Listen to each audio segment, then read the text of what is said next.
Wendy Bell Radio is live. Hey, it's good to be with you guys. How you doing? How are you doing? I'm fine. Yeah? Yeah, why? Good. I was just checking up on you. Mm-hmm. Making sure everything's okay. Everything's perfect. If you why? haven't followed Wendy on Twitter, please do. Wendy Bell PGH. She just tweeted out something or retweeted something that if you go and watch it, you'll realize why I'm asking if she's okay.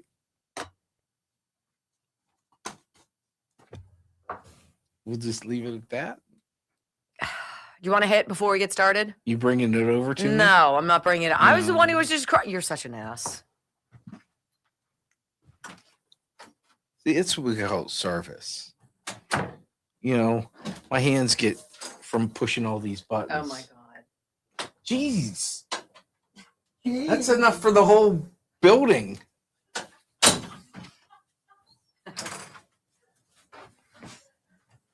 I will say this stuff is fantastic. Dudes, let me just talk to the dudes out there. You can talk about man card. You can talk about all that. But man, is this stuff fantastic. Move it back a little bit. Let it focus. There you go. It's 100%. The ladies would like your soft hands. I'm just going to say, this is one thing out of what, like 40 things that they sell at tulipblooms.shop/Wendy. I would never come to you to make money off of this. Swear to God. Swear to God. The guy who was behind this reached out to me last summer and I was like, I don't know. I don't know if I'm really into it. And then I used it all up and I got in touch with him. I'm like, I'm kind of into it. And it's do we make money when you buy it? Yeah, we do. Is that my overarching purpose here? I can tell you it is not. I want your skin to feel this way. See, I think me saying it is Tulip if you've never had soft skin, I never had it. Shop/Wendy. tulipblooms.shop/Wendy. Okay? I've never had it. It's never been a big deal to me. I want to talk to you guys more and more about this company. We're going to introduce new things to you. I so want to put it on my feet and put my feet in the foot massager. I'm telling you right now that while I'm talking, you should honestly take off one of your shoes, put this on one of your feet, put your sock on, put your foot, and tell me. Just one? Well, I want you to have the difference. I want you to feel the difference. Oh, you don't have. It is okay. So this is just one thing. This is the velour massaging oil. Now, do I use it for massaging? No. Dude, I use if you don't get it for your wife, get it for you. Get it for you. Just get it for freaking you. You deserve it. Okay? You deserve it. It's the thing that I would put on the windowsill next to the sink in the kitchen after I've done my dishes. See, I wouldn't put it there though, because all of my kids would walk by and take a hit. And I'd be like, whoa, whoa, whoa, whoa. Yeah, I'd hide this shit. I wouldn't. Whoa, what are you touching over there? Not a chance. It'd be the foot massager all over again. And I know I have to like fight Bobby off to get my I'm getting feet one in for graduation. tulipblooms.shop/Wendy. Look, I wanted to introduce you. I'm talking for 2 weeks about this, and then we'll probably talk to you about some other things that I have been using. And our goal is to put together in the next month, maybe less, a really great box of my favorite things for Mother's Day. Mother's Day, birthday, you just cause you deserve finally. Yes. I ordered my velour and beard oil. Please let me know how the beard. Brock's is coming. Are you growing yours out? I haven't seen your face lately. You're getting a little bit bigger. Yeah. Are you going to grow a little bit? Would you just a little bit? And we'll make sure you could try it. All right. Yeah, because Patrick put together a box for Brock. And I'm like, I've never talked to him, but I'm already liking this guy.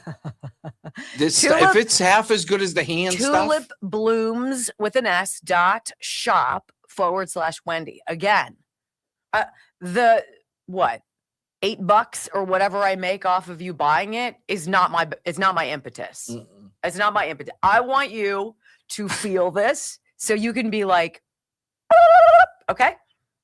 right? It's going to be like the coasters. That's how it's going to be. That is better than the coaster. Who has seen why Brock was asking me about I didn't rumble. how I was? I don't know if you guys have seen it yet. A video that absolutely floored me moments before we went on the air. And so what's happening? Tears are dropping out of my face. And I don't know about you guys, but when it leaves a lingering mark. Yeah, you're put together now. Before you were all splotchy. Great. Thanks, Brock. I'm so glad you're here. It's a dog video. I hear it. You guys, I Ryan, like if you're dogs. listening and Grandma and Grandpa are there listening, make sure you go on my Twitter page, Wendy Bell PGH. Okay? And watch it. Yeah. And you're welcome. And It's 3 minutes. 5, 4, 3, 2, 1. Welcome to your daily dose of facts to fight off the liberal gaslighting. You can be in the middle of a hurricane, You have sanctuary in the city of Chicago. or you can be on a calm day. North is still north. You could be in a thunderstorm. I am angry. We are not going back, not ever. North is still north. People can yell at you. The hell with the Supreme Court. We will defy them. North is still north. It doesn't change fundamental things. And in this business, right is still right, even if you stand by yourself. We don't get fooled again. No. Live across the fruited plain and from sea to shining sea, we're converting the Marxist left 1 hour at a time on the Wendy Bell radio program.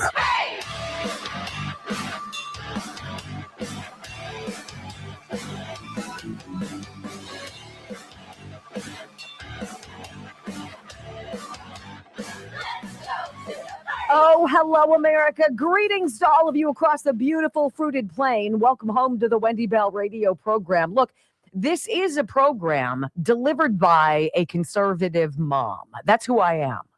But it is equal opportunity for all of you out there, regardless of your political proclivities, to get back into that world where everything just sort of makes sense, common sense. It's not complicated. Things are what they are, and it's not a mystery. Yes, ladies and gentlemen, you have found that landing zone.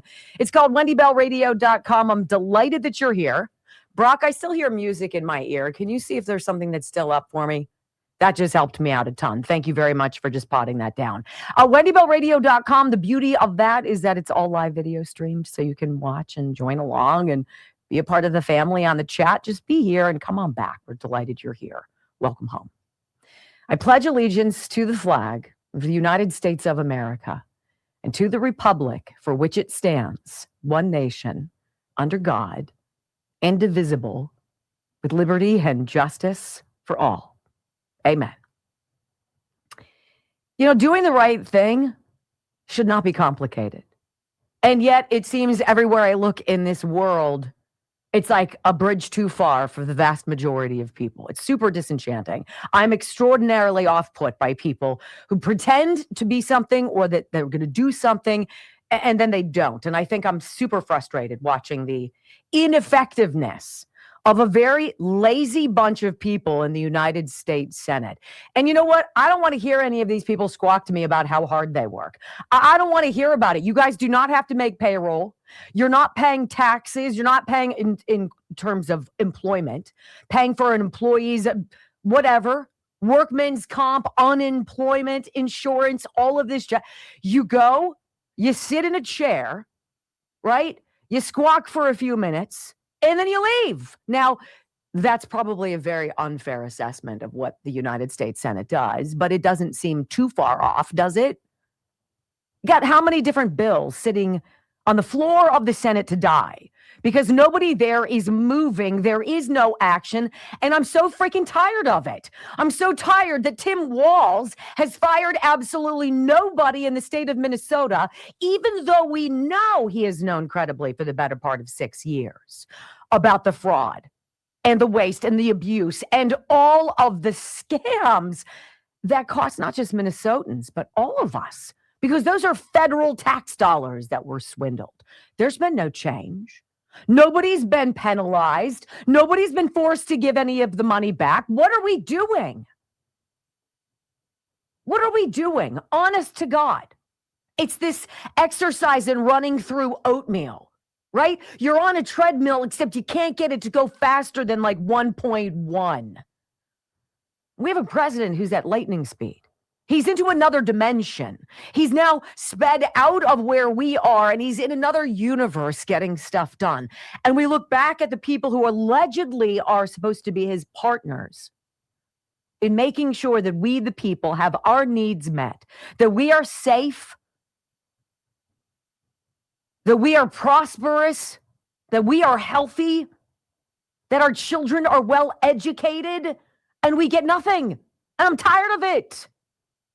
I'm freaking tired of it. You guys think about all the stories that have been memory hold, right? We went over a couple of them the other day. Everything from the outrage over the ballroom. Oh, it's all about one man's ego, right? Donald Trump's $400 million ballroom at the White House that's being independently paid for by friends of his and other people. Who cares? Who cares who pays for it? You're not paying for it, right? And then you see Barack Obama's hideous library, that block of doom, the prison cell in Chicago. That's like over $650 million already. And it's not even close to being done, although it's going to open sometime soon. Okay, who wants to walk into that thing, right? Nancy Guthrie, she evaporated. She's gone. Have no idea what happened to that story. But, well, I guess we spent 5 weeks investigating it, millions of dollars. Didn't really get very far, so okay, bye-bye. It's the same story. Right? Take out the different players, put in a new object, and then spin your wheels for a period of time, look like you're doing something, come to the conclusion that, well, it's kind of too big and we really don't know anyway, so let's just move on. Who wants a beer? Phil? Right? That's where we are. And I think my ire with this comes from sitting down here, logging onto my computer, and I've got my MacBook sitting in front of me, my Apple laptop, right? And then over here, I've got a Dell or whatever it is as a desktop here in the studio. And like everybody else, Dells have what? MSN is the homepage that comes up that populates only liberal news. And this was the main story on the feed that came up. I don't choose these things. It's not my preferences. It's what people with Dells and MSN pop up see, right? Here's the story. Epstein death probe shaken by new evidence. I was like, really? What kind of new evidence? Guy's been dead since 2019. If you believe, of course, he died, right? We'll just go along and say that he did. Well, what kind of new evidence could there possibly be? Haven't we beaten this horse? Haven't we absolutely beaten the piñata to death? No, apparently not. Ready? Fresh disclosures and investigative reporting are reigniting scrutiny over Jeffrey Epstein's 2019 jail death, exposing discrepancies in official accounts and gaps in past investigations. Newly revealed FBI video logs, contested guard testimony, and delayed property searches are prompting calls for renewed probes. Lawmakers and advocates say the findings raise serious questions about evidence handling, transparency, and possible misconduct. You don't freaking say. Oh my God. Wow. What? 7 years later, and they're like, I don't know. Some about this doesn't feel right. Was it the white sale that Jeffrey Epstein had in his jail cell where he could choose from 37 different kinds of sheets to hang himself with, right? Was that part of it? No, not at all. You ready? MS Now's Ari Melber dissected newly released DOJ files. Why are they newly released? Because we have to? Nobody else looked at these? Revealing that FBI video logs recorded a flash of orange ascending stairs towards Epstein's tier at 10:39 p.m. the night he died, possibly an inmate in prison uniform. The DOJ's later review altered this to suggest someone carrying linen, replacing observation with conjecture. The discrepancy raises questions about whether critical evidence was omitted, mishandled, or intentionally downplayed in official reports. Get out. Really? This is bombshell. It's like, okay, now do George Floyd. I'll wait, right? Because if we're going to have an honest conversation about anything in this country, we have to identify, why is it taking 7 years for this stuff to come out? Wait, it gets better. The guards' actions and unexplained deposits. Have you guys heard about this? Because I hadn't. Ready? FBI records suggest guard Tova Noel may have been the figure in the flash of orange footage, though she denies giving inmates linen or being near Epstein's cell at that time, which probably means it wasn't her. Noel's internet history shows searches for Epstein minutes before his body was found, which she disputes, and DOJ files reveal $5,000 deposited into her account shortly before his death. Guys, it's been 7 years. You're just coming up with this now? Really? These factors, combined with her alleged lapses in required checks. Yeah, I just, I fell asleep. I was so tired. Really? See, these fresh new details, right? They're as ridiculous as every other story out there that isn't. Every other thing you and I are supposed to be chasing our tails around. And yet, you know what happens is you and I are like, what? Did you hear about blah, blah, blah? 1, nothing changes. 2, no one is held accountable. And 3, the behavior continues. I'm done. Moments before we came out on set today, or came on the air today, a cute little video crossed my Twitter feed. And it was the sweetest video. I've since reposted it on X, Wendy Bell PGH. And it's very simple, because all of this is very simple. It's a bunch of people sitting in folding chairs in a room as dogs that are up for adoption are let off leash to run down an aisle between them and select their forever owner. And I don't know who's happier, the dogs or the human beings they choose. Everyone cries. It's not complicated. Do the right thing. Do your job. Do what you say to the American people you're going to do, or get the hell out. Signed, America. When we come back on the Wendy Bell radio program, you guys are such therapy for me. I love it. Remember when Donald Trump said Cuba was next? Well, apparently the Cubans were listening. And they're like, bring! Hello, is this Mr. Trump? Mr. President. Yeah. Can you help us out? Very interesting developments next on the Wendy Bell Radio Network.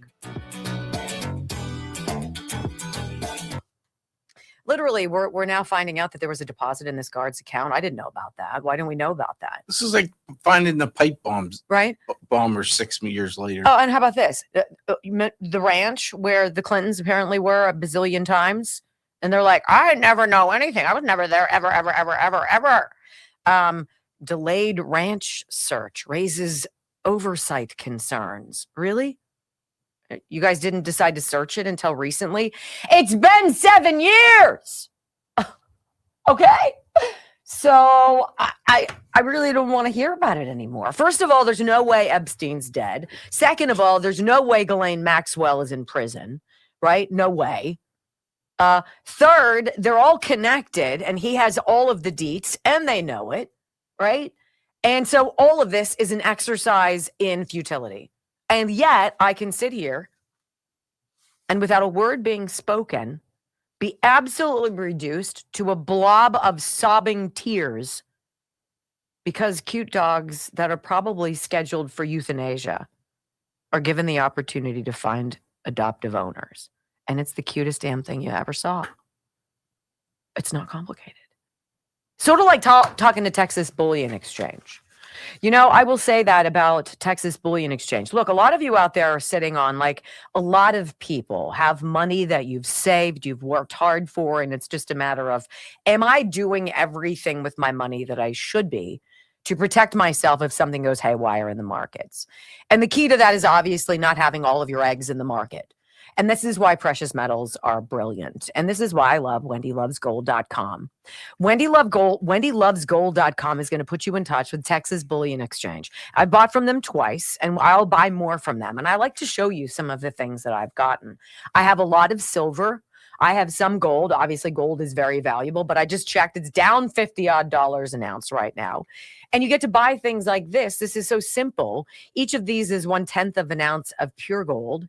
It's got the Queen Elizabeth's profile. These are from Canada. And just absolutely beautiful. This right here is about $5,000 to get right now. This is what it would be worth.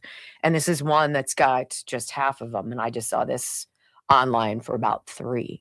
These are the sorts of things that you get that go up in value and you get to sit there and enjoy it. wendylovesgold.com, 855-927-5557, 855-927-5557. You will love them. There might not be a show tomorrow. It all depends if Wendy survives this fall down the stairs. That's so not how you get a raise. I was thinking after 4 years. Look, I was thinking $4.50, maybe $5. Don't let her hour. lie to you. Maybe it's fake news. Maybe $5. I don't know. We'll see.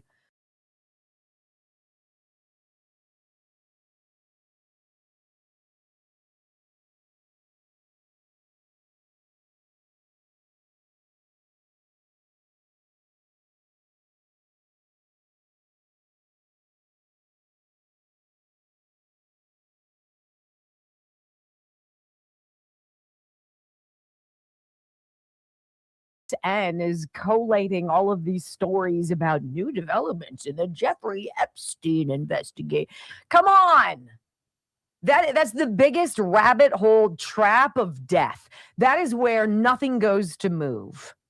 That is where innuendo and rumor run roughshod over the truth because you can't handle that truth. No, the people who are connected to them couldn't handle you knowing the truth, and we all know that. Meantime, we have this president who did yesterday, and we're going to hear from him coming up in the next half hour. The president on the tarmac on his way back from Kentucky, where he held a rally, a good old-fashioned Trump rally in favor of the guy he wants to trounce, Thomas Massie. Had choice words for him, too. But the president is full throttle. He is full steam ahead. He knows exactly what's going on in Iran. It's necessary. We've got to excise the cancer, make sure it's got no cells that could possibly regrow. John Fetterman agrees with that. You're going to hear him shock the liver out of these news babes over on CNN. It's brilliant. But this is what caught my eye this morning. Cubans make shocking plea to Trump. This guy isn't just making America great again. That's not just his view. It's about everybody coming along for the ride and other countries assessing how long are we willing to live in these conditions with rulers, not leaders, but rulers who have stolen so much from us. Well, I think Cuba has gotten to the end of its rope. The story from townhall.com, Cubans asking President Trump to give its government the Venezuela treatment after living under brutal authoritarian oppression for decades. Literally, everybody has Donald Trump as the new Messiah, except Democrats, who want you to believe that everything he does sucks. Anti-communist activists in the country, Cuba, were given hope after President Trump ousted Venezuelan leader Nicolas Maduro last year. The president has suggested taking similar action in Cuba. And the New York Post, in fact, spoke with several Cubans who wish to see the U.S. intervene against the regime. The capture of former Venezuelan strongman President Nicolas Maduro in a U.S. military special op earlier this year had two effects on Cuba. It cut off the main supplier of oil to the nation and gave dissidents against the communist Cuban government led by President Miguel Diaz-Canel hope. Activist Jose, whatever. So they go into this thing saying, hey, I've gotten all these people who are talking here, top people who are talking about, can we get President Trump to step in and do what he did in Venezuela for us here in Cuba? How is it possible that people in third world countries that have been reduced to literally third world countries where they don't have access to medicine, where they don't have access to money or to food or to gas or to basic things that you and I demand as civilized people in America. How is it that they all see with clarity what this president is doing, and yet the Democrats in the United States of America don't? Or do they? But they would be toppled if President Trump got his way. President Trump has commented on the situation in Cuba multiple times. Recently said the regime is at the end of the line and that Havana is negotiating with Secretary of State Marco Rubio. He also floated the idea of a friendly takeover of the country. He's doing now to Cuba exactly what he did to Canada. Well, we can make you our 51st state. You might enjoy the benefits of being part of our Golden Dome because it's going to be brilliant. Nobody's going to be able to fiddle with you. And oh, by the way, we're going to have control of all of the shipping and also of all of the oil. Now, our goal is not to starve you, but it is a fantastic slice of leverage, if you will. So who wants to play? Thing I like about Trump, he's like, look, I'm not here to tell you who your leader should be. We're not about regime change in terms of installing a new government for any of these countries. It has to be done the right way.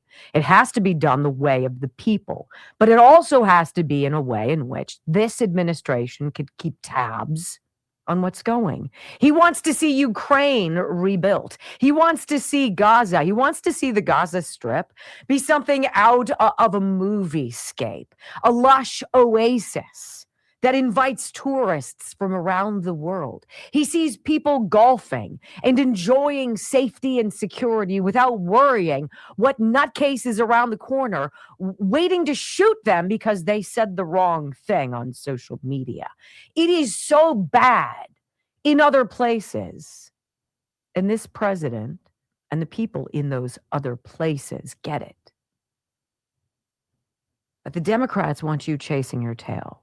They want you to believe that the SAVE Act is a threat to democracy, that there's no way it can be done, that this president is a king and a tyrant, that all he cares about is himself, right? All of this jazz is so tiresome. And you know what? We deserve better. We are smarter than these people treat us, and it pisses me off. And I know I'm not alone.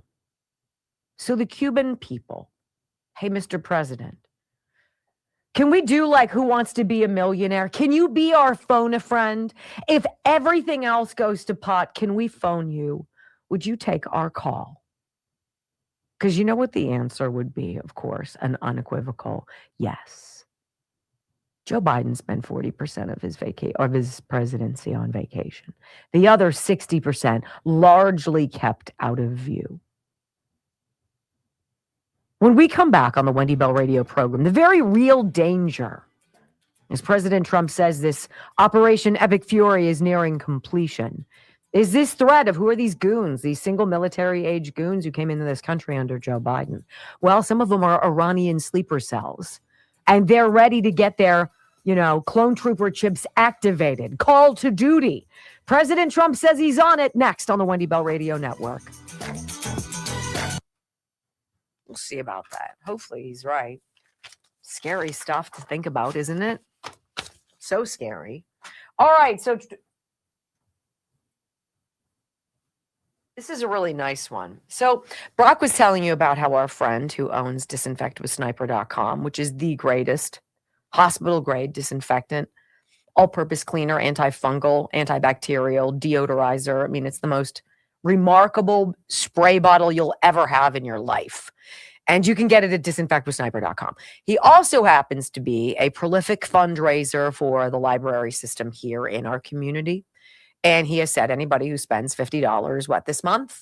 Yes, all of March. Disinfectwithsniper.com is going to be entered into a raffle drawing. And we're going to give away these framed prints, which are just so cool. Local artist, right? This is one of them. This is another one.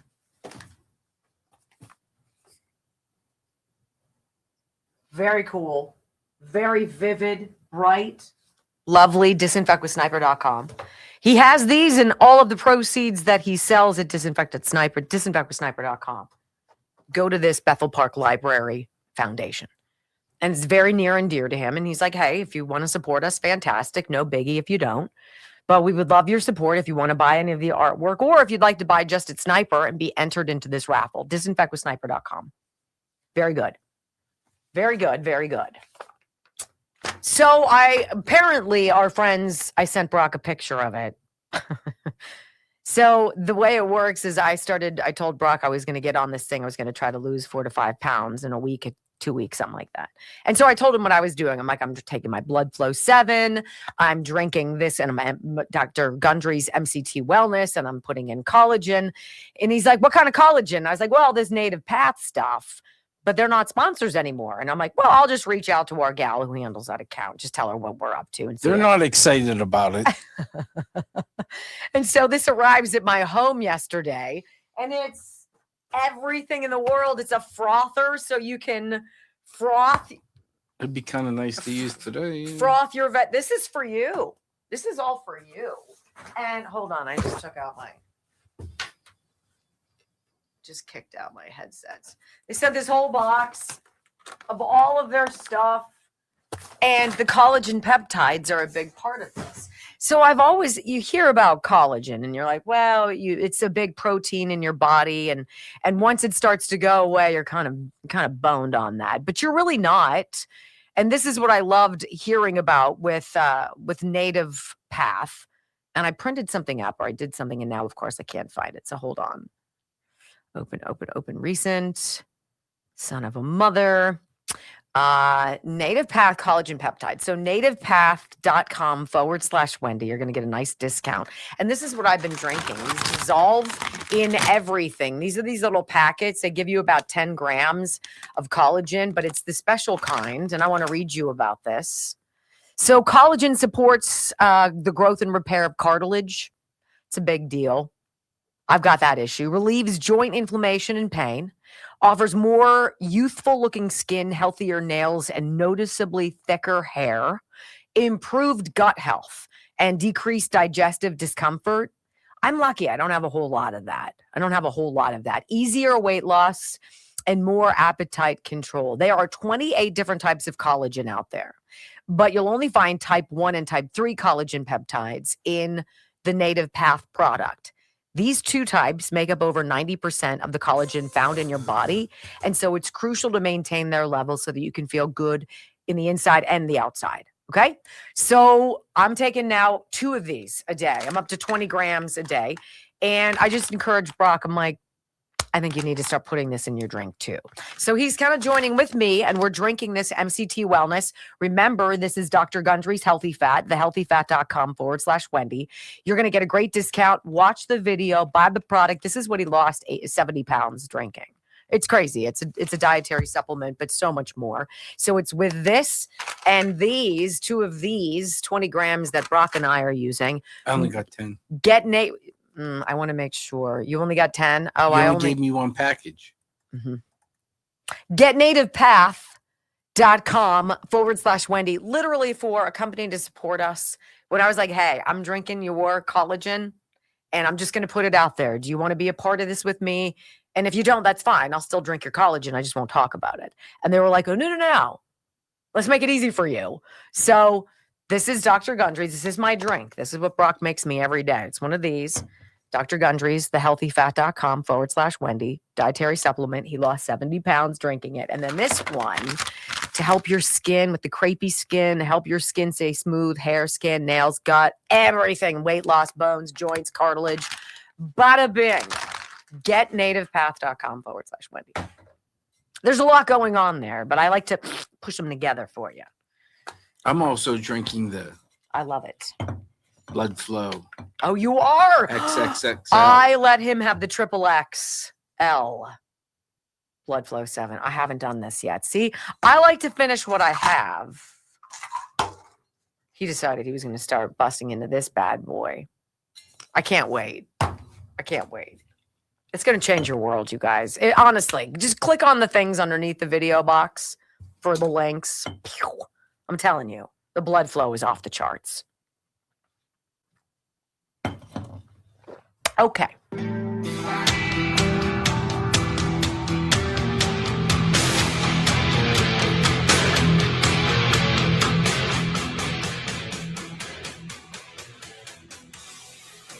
Welcome back to the Wendy Bell radio program. You know, I think about the mess that this president inherited, and so much of what he did in his first term, that was on day one with Joe Biden right after his inauguration, just rendered null and void, right? And thinking critically about the biggest issue, the Keystone XL pipeline.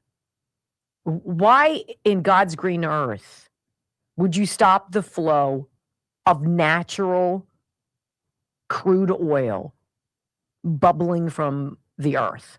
Why would you stop that? If you have it under your feet and you don't need to go anywhere else, and you've got the technology to extract it and then to refine it and to purify it or do whatever the bejeebers you have to do to it, and you can sell it to other countries and make money and also manage your own energy independence, why on day one would you shut that off? I can only go to one thing. You hate America. You want America to fail. You want Americans to suffer. I can only look at the Democrats through that lens, because nothing that they do for you is good for you.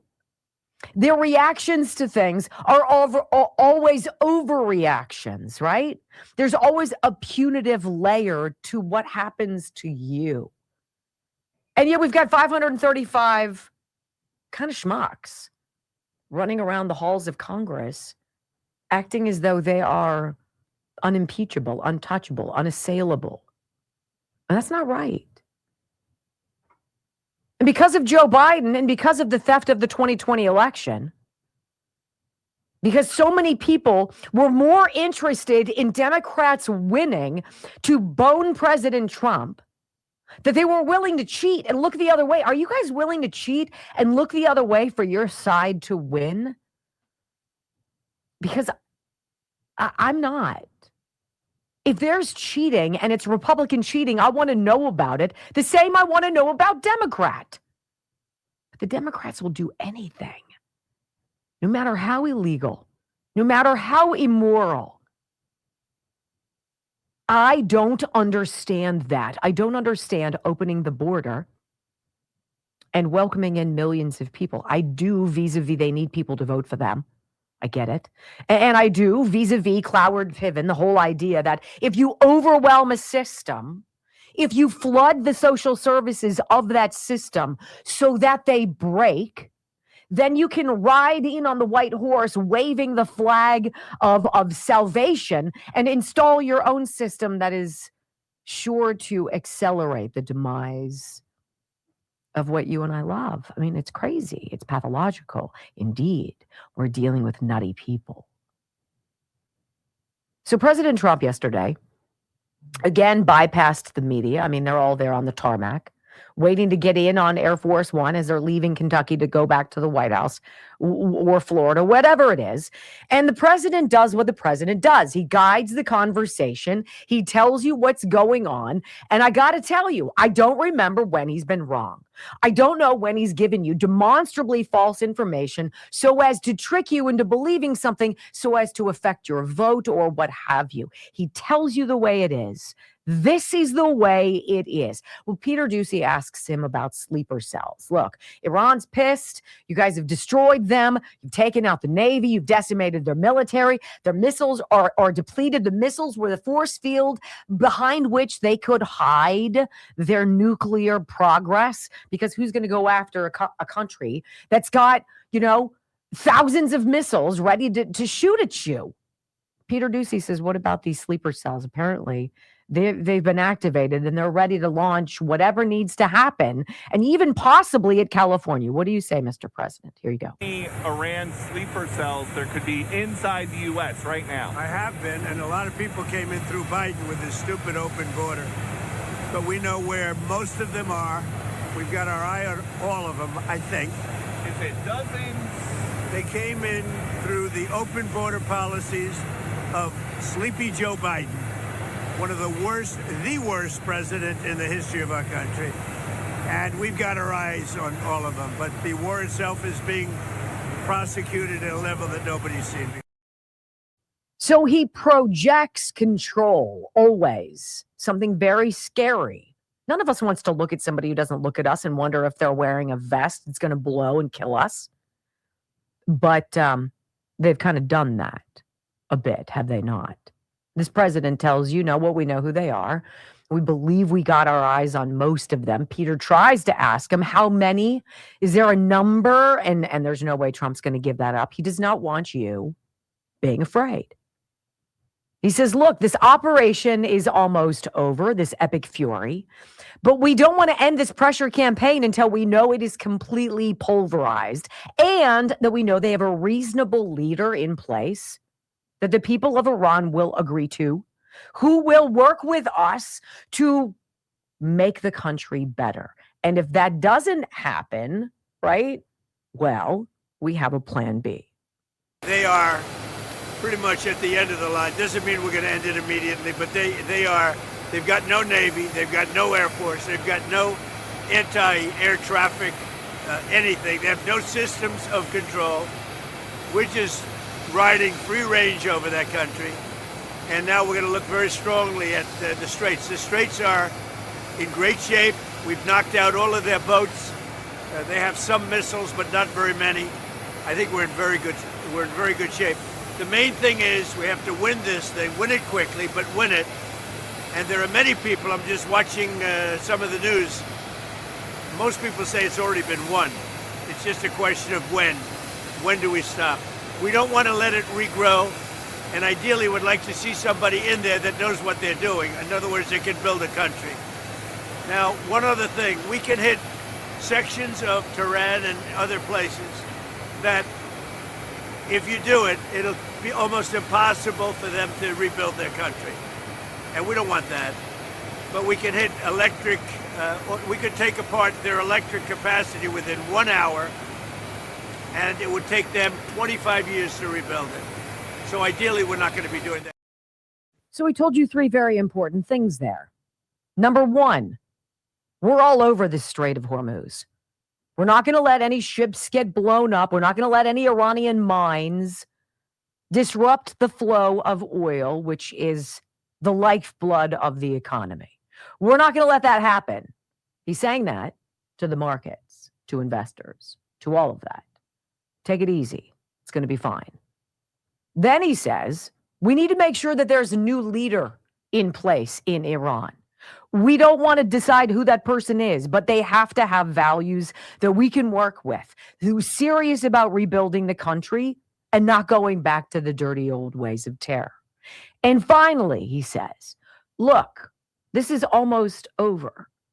They can end this now, but if they choose to be funny with us, we can blow them into the middle of next week. And they will never recover. Choice is theirs. This is called very tactical, very strategic. And then he says, because they're asking about the Department of Energy releasing, what is it, almost 200 million barrels of crude oil from the Strategic Petroleum Reserve. You've got all these other countries also pitching in. Hey, we'll give you some of ours as well. We'll make sure there's enough oil in the market so things don't get haywire because everybody's united. This Iran is a threat. It's a threat to everyone. It's a threat to our children. It's a threat to 100 years from now. It cannot be allowed to regrow. This is the president on the release of crude oil. Give us a timeline on when you're planning to tap the Strategic Petroleum Reserve, a timeline of when that could happen? We're going to be doing it very quickly, and then we'll fill it up. We'll fill up our reserves. You know, if you remember, I filled them up, and then I had a deal to go at the highest level, a level that's never been, and Schumer and the Democrats for $25, and it was turned down. You remember that, Peter. Almost before your time, but not quite. But it was, we had a deal at $25. Think of that. $25 a barrel, and the Democrats turned it down. We're going to tap it out like it's never been, but they turned that down, and now it's a lot higher. Think about it. He's giving you a history lesson. Back in my first term, when they were making fun of me and saying I was a fool for being president, what a joke I was. Yeah, we were tapping into low oil prices and we were trying to fill up every single thing we could and the kitchen sink with oil. And Chuck Schumer stopped us when it was $20 a gallon. Now what is it? Or a barrel. Now what is it? 80, 90? See the dollars and cents of bad decision making. But we knew what we were doing with Iran and we had contingencies. We thought it out, unlike the Abbey Gate nightmare of the Afghanistan withdrawal, one of the biggest embarrassments, deadly embarrassments in American history under Joe Biden, right? But President Trump was in Kentucky last night because he held a rally and he blasted Representative Thomas Massie, who's basically been a thorn in the president's side in major policy disputes. And so Trump goes there to prop up, to endorse Republican candidate and farmer Ed Galrine, I believe that's his name, to replace Massie in the May primary. This is the granular detail. This isn't some willy-nilly, I don't like Thomas Massie, and so I just want to replace him. The president, even in this kind of an environment, on stage telling the people of Kentucky, this is why we need to replace Thomas Massie. And he is punishing, though 100% factually based here. Listen. Republican voted against. You know what the name is? He is the worst person. His name is, what the hell? How did he ever end up in Kentucky? His name is Thomas Massie. How did he ever end up here, Paul? Anyway. No, Massie voted against tax cuts for seniors. He voted against tax cuts for overtime workers.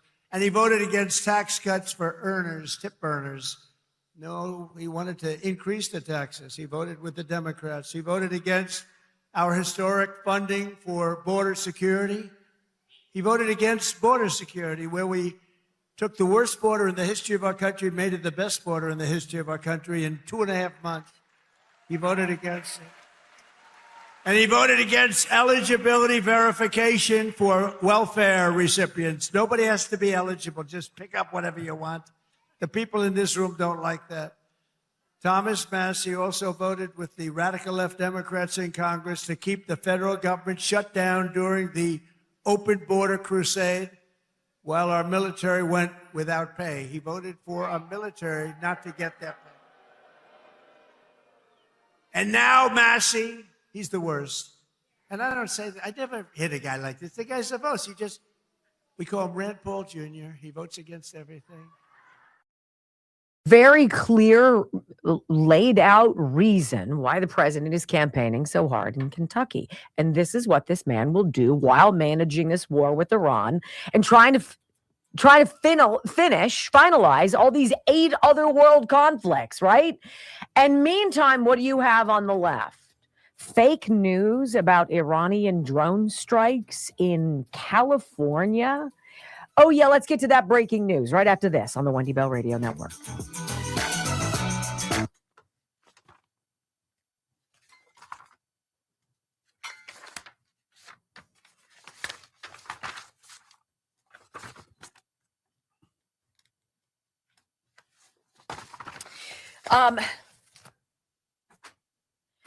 You know, when somebody suffers from a problem long enough and they build a new mousetrap, I'm kind of interested in the mousetrap, aren't you? Like people who've had bad foot surgeries, and I had a bad foot surgery, so I'm interested in people who've gone through similar things and have invented, say, shoes that they find are much more comfortable for them after their procedure and gives them some relief, right? I just bought some new shoes because of that. This is how I feel about mattresses. Do you trust a guy who had multiple neck operations? Like that's some serious, delicate, painful, life-changing surgery for pain. And the guy who made Ghost Bed, who invented Ghost Bed, is that man.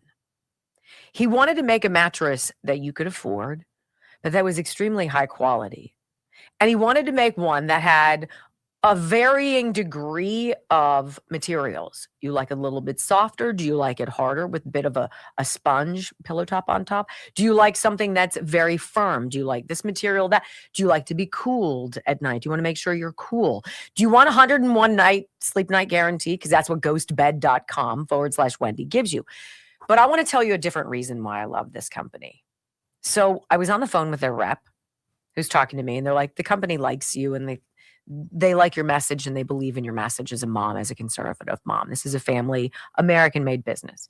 And I said, seriously, what do you think about them? And she said, I'll tell you, Wendy, I'm on calls with the owner of the company. He's probably in his 60s.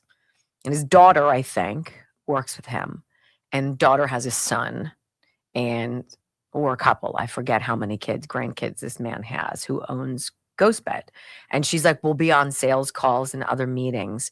And the grandson will be on the call too. And she's like, I love a business that brings in the kids of the family into it and isn't afraid of what that's like. She's like, it's very disarming and it's very charming to see a business owner love his family so much that they are literally baked into the decisions that he makes for the company. I love that. That's Ghostbed, right? Made in America by a guy who had suffered a lot of pain to hopefully help you not have it. And a guy who sounds like everybody who would be a great grandpa. I don't know. It's not complicated, right? Like that dog video. It's not complicated. Joy, unadulterated, pure joy. And you can't tell who's touched more when the dogs choose their new owners, the dogs or the new owners. It's the cutest thing. Ghostbed.com/Wendy. They're going to throw an extra discount on their already low prices of the season. I got a hybrid bed for Michael, and it is truly beautiful. It is a very special product, and I think you're going to really like the philosophy of the company. I do. Ghostbed.com/Wendy. Epstein, new information, please. Is there any new information? No. It's like new information on Nancy Guthrie. All right, can we get to 2,000? This is kind of pathetic. We're 340 away from 2,000 rumbles. That's the thumbs up bubble underneath the video box. Scroll down, hit that, and then hit follow. We're trying to hit 100,000 by the 4th of July. At this point, it's going to be Thanksgiving. Oh. We'll get there.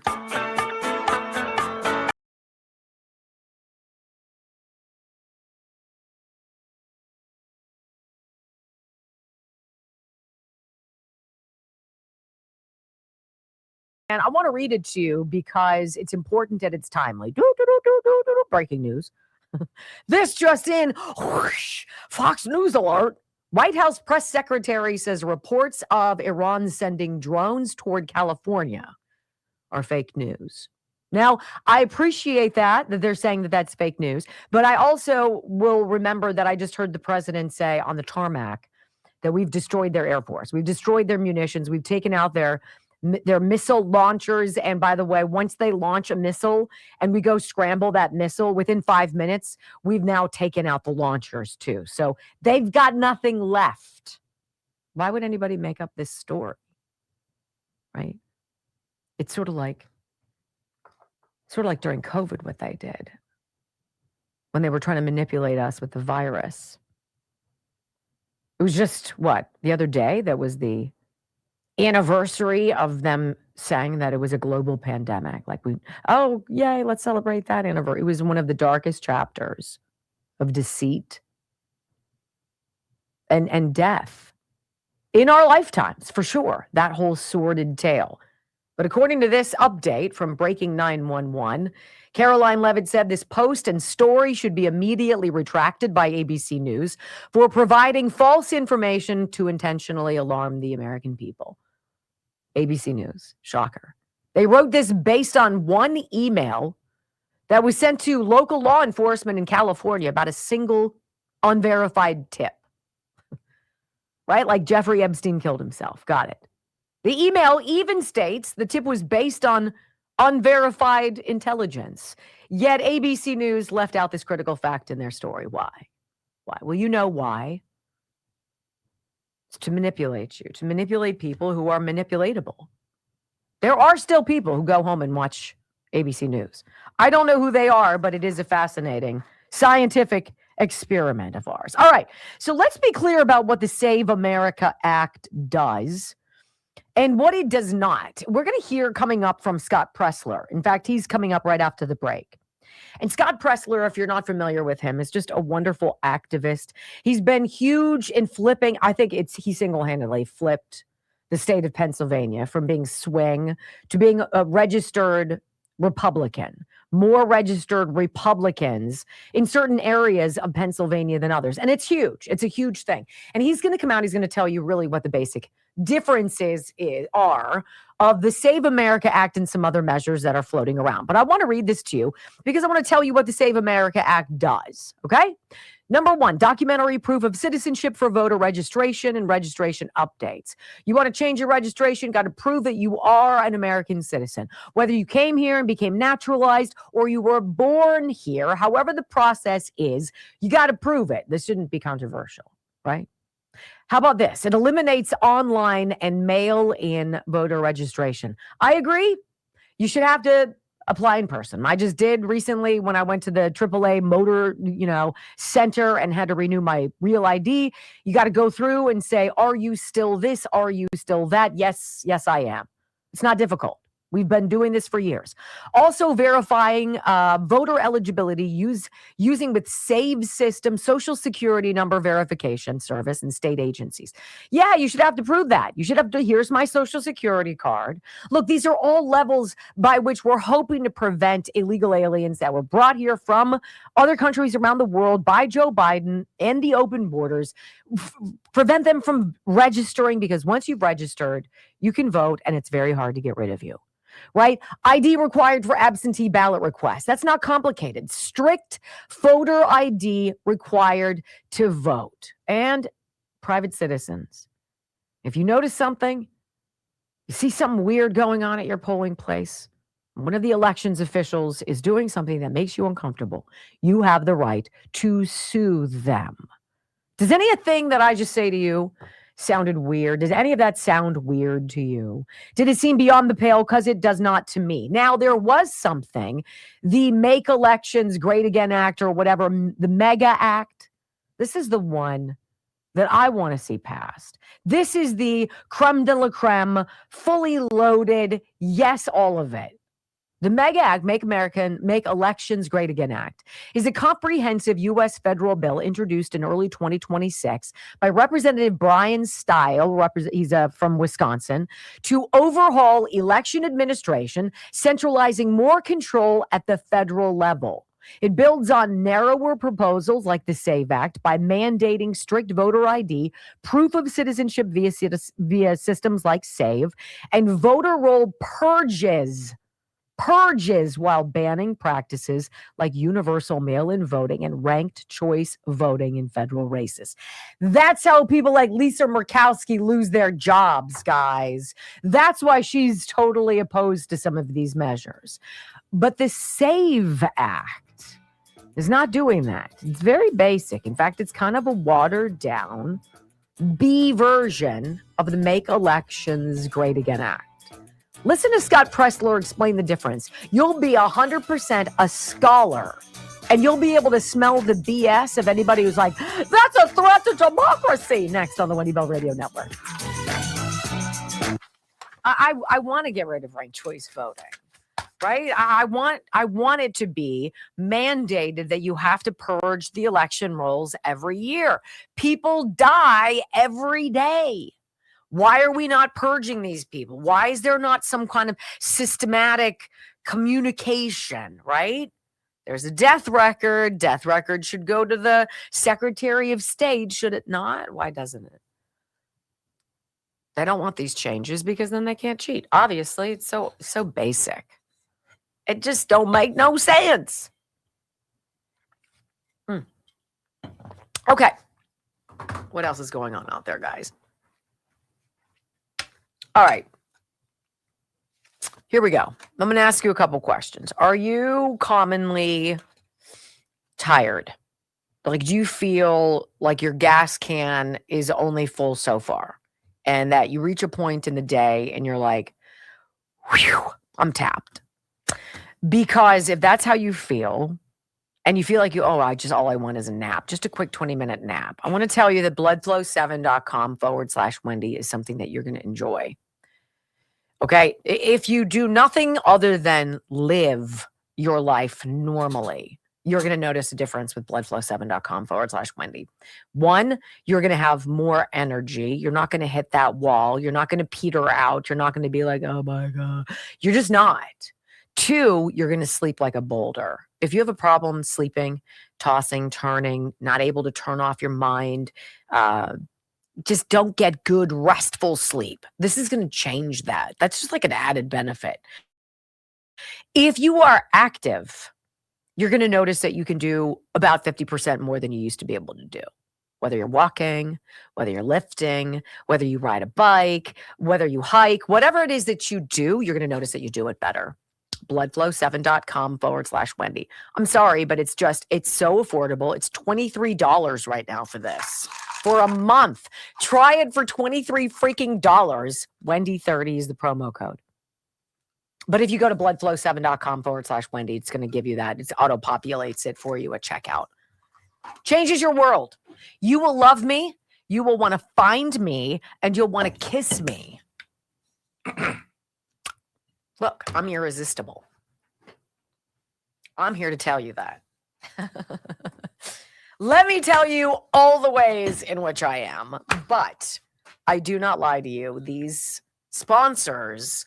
This might be among my favorite sponsor lineups that I've ever had. Now, is there more Alpha Gold mail coming? I don't know. What? You were supposed to order it? No, I don't. You don't take that in conjunction with what you're taking with blood flow. You don't take it with Alpha Gold mail. Oh, you don't? No. This is what I take on steroids. So you either need Alpha Gold mail or this, one or the other. I'll take more of that. Okay. It has 3 X's. It should be good. It's like Southern Exposure, the Lion's Den, it's XXX. Yeah. And you're like, ugh. And then they You're throw like the X, L on you're like, there. And you're like XX, you're like, XXL, you're like, all right. How you doing? It's one of those things, and I don't know, Brock, if you can tell if it helps you with your. Yes. Tell me what Alpha Gold Mail or what Blood Flow 7 does for you, because it absolutely does it for me. I say this: I get no more sleep now than I did before, and I don't now. That's the big thing. Is you don't calm go down. home, you sit down, you try to relax. And I don't do that. Now I can will go say home this: and do extra work. if I sit down on the couch, like they say, I went home and it was 4:00, and I close my eyes, I'd be lights out. Yeah, I could easily lights out, but I don't feel that. I don't have that desire to do that. I feel like I've got more gas, and I need to keep going until I use it up. So, I mean, even if it's housekeeping, if it's chores around the house, if it's getting yard, up and going to the fridge and getting another beer, if it's yard work, if it's shoveling snow, or pushing a broom or a rake, you're gonna notice it, and you're gonna be like, Shazam! I love her. I was up till 10 o'clock last night. I know, that's weird for you, and then you wake up and you feel good. Yeah. Right. Help me not like this more, or help me like this more. Yeah, I mean, I was struggling just to make it till 9 o'clock. Before. Yeah. Yeah. Well, we'll see what you think about XXL. I want to know what's in it. It says nitric oxide booster helps maintain healthy blood pressure, supercharge energy and stamina, power up workouts, boost circulation to legs and feet. That's what this is. Blood Flow 7 Nitro XXL. The Nitro. Yo, obliterator 8000. You know what? My perfect day involves Chef Man and Cozy Earth as well. If these bitches would just get with the program. These bitches. Hey, bitches. I should get on the phone with the CEO from Cozy Earth and be like, look, bitch, here's what's going to happen. I love your freaking sheets. I'm bankrupt because of your sheets. I need to sell plasma or take away Brock's 401k. What's 401k? There goes the $5. There goes the raise to $5. Whatever. One of these days, dear, you'll get some savings. Keep at it. You'll figure it out. She's like, what do you do? What did you do yesterday? Nothing. Nothing. Can't afford it. I get it. I go home and I know. Scrounge. Jack stick my antenna out the window. Jack made the best dinner last night. Need I see? Did you want to be there for the 3-hour extravaganza? I had a sandwich. Whatever. And dots. Well, you too should have a 24-year-old who helps And you beer. cook. He's doing chicken wings tonight. Jack, if you're listening, and I know you're not, you should be cutting those right now with a Hunt Chef cleaver, Jack? which is a violent weapon on chicken wings. Whack. Make extra. I know. Jack. I'm so attracted. See, all the men in the world out there are like, Make I extra like her. Jack. yeah, Joe's got that something else to tracking? eat, so I will have extra. Is it tracking? Yeah. Yes.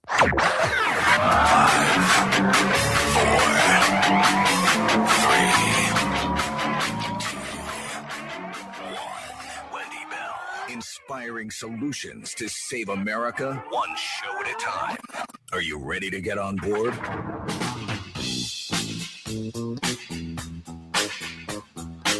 You told us when it would be time to panic. Well, is it time to panic? Well, let me just tell you, folks, it's never going to be time to panic because we're never going to give up.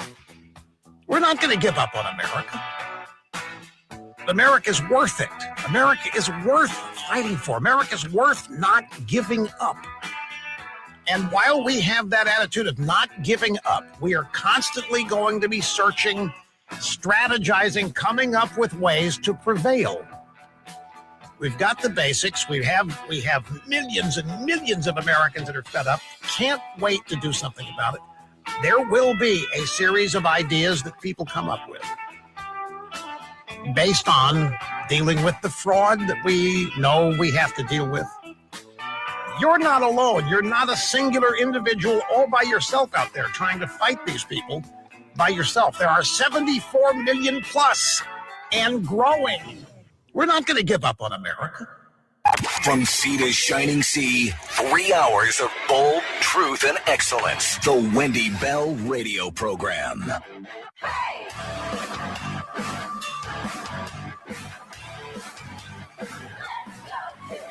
Welcome back. Hour number 2 of the Wendy Bell Radio Program is live. Okay, so we want to know if you want to know what the Republican Party is doing, whatever you do, don't listen to the Republican Party because they are awful at messaging. There is really, aside from Marco Rubio, and I will give JD Vance props too.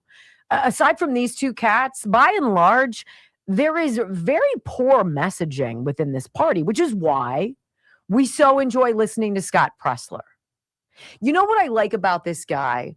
Scott Presler is running for office. I forget what he's running for here in Pennsylvania. Do you remember what it is, Brock? Maybe you could. It's not really office, some Republican thing. It's like a supervisor or Yeah. some kind of a role in that capacity. He's not going, to be a representative. But let me tell you quickly about how I met this man. When Brock and I first met a million years ago on our first radio station before I got us both fired. Well, me fired and him. Don't forget the second one. And him basically pushed out through the door. Scott Presler was doing something in Pennsylvania where he would come around and he would go into communities and he would organize cleanups, right? He would just organize a group of volunteers and he'd get a bunch of water delivered or what have you. And they'd have big bags. And he would put out a call and be like, hey, we're going to be in this zip code on this day. And if you have a rake and some work gloves and you have some time to share with us, help us pick up some garbage. And so I did. So I'm working at this radio station with Brock. And I said to him, like, you know what? I want to meet Scott Presler. And I'm down with cleaning up garbage. There's a lot of it in Pennsylvania. It's woeful. It's embarrassing. And so I met him in a town called Rankin. And Rankin is not far away from John Fetterman, where John Fetterman's from. And I met Scott Presler, signed up, and I worked for about 4 hours with a bunch of other people in the community, and we picked up, I don't know how many bags of garbage. It was disgusting. And it's amazing. People start coming out of their houses and looking at you, and it's like, you can do this too. This is your community. You can clean it up too. We can all kind of do this thing together, right? And that was Scott Presler's thing. It's like, garbage is garbage, whether you're in a good neighborhood or a bad neighborhood. But when you bring people from all walks of life together and you have them working together for a greater cause, and the greater cause isn't have any benefit to me. It's not my neighborhood, but it is of benefit. And I think that's why Scott Presler is so good at being able to speak on our level, right? To be able to boil down what the Republican Party is horrible at explaining. He tells host Jack Posobiec here on Jack's show, he's reacting to Chuck Schumer admitting that the Save America Act would carve millions of illegal aliens off the voter rolls. It was an unintended admission, I would imagine, on Chuck Schumer's part. But Jack Posobiec is reacting to Chuck Schumer saying, it's an outrage that we should, get all of these people not able to vote in our federal elections. And this is where Scott Presler does a really great job explaining what it is that the Republican Party is fighting for right now. Listen. Senator Chuck Schumer just there earlier, I guess it was yesterday or earlier today, saying, tens of millions of people would be knocked off the voter rolls. Scott, I was told that there weren't any illegal aliens on the voter rolls. What's going on here? This is the single most important thing everybody has to be talking about right now. So let's get into this for a second, please, Jack. So the SAVE Act stands for the Safeguard American Voter Eligibility Act. Now, to anybody that's read the actual piece of legislation, it's 30 pages. It's not a lot. What the Save America Act does, it is employs DHS's SAVE system, not to be confused with the systematic alien verification for entitlements. Now, what does that mean? Here's what people are getting wrong, including the Democrats. No registered voter that is already registered to vote will have to re-register. That is an untruth coming from the Democrat Party. What will happen is any of the registered voters will go through the SAVE system, meaning that any legal, lawful American citizen that has a lawful American Social Security number will be able to stay on the voter rolls. What Senator Chuck Schumer did in that viral clip that every person needs to bring attention to is he said the quiet part out loud. He just told the entire global stage that millions of illegal aliens or unlawful voters are currently on the voter rolls, and he knows that the passage of the Save America Act and the SAVE system will kick off any unlawful non-American voters. A lot of sense to me. I don't know what it was about him explaining it, but it made sense to me, right? You don't have to prove your citizenship every single time. You got to do it once. And you do that through a system called the SAVE system. It's not the Save America Act system. It's a SAVE system. And it goes in and it verifies who you are and what you are, checks your social security number, blah, blah, blah. This is you. You are verified. Bada bing, stamp of approval. You're good to go. And now all you have to do, subsequent elections, is go to your polling location with your identification. And it has to be a photo identification. That's simple. This is not complicated, but Chuck Schumer said this. We played it yesterday. But this is that soundbite that Scott Presler says everybody needs to hear and understand what the Senate Minority Leader is admitting to here. Listen. It's about voter registration. It allows ICE to kick tens of millions of people off the rolls, and they don't tell them until Election Day, and you show up and you say, you're not registered anymore, you're not registered here, you're not on the rolls.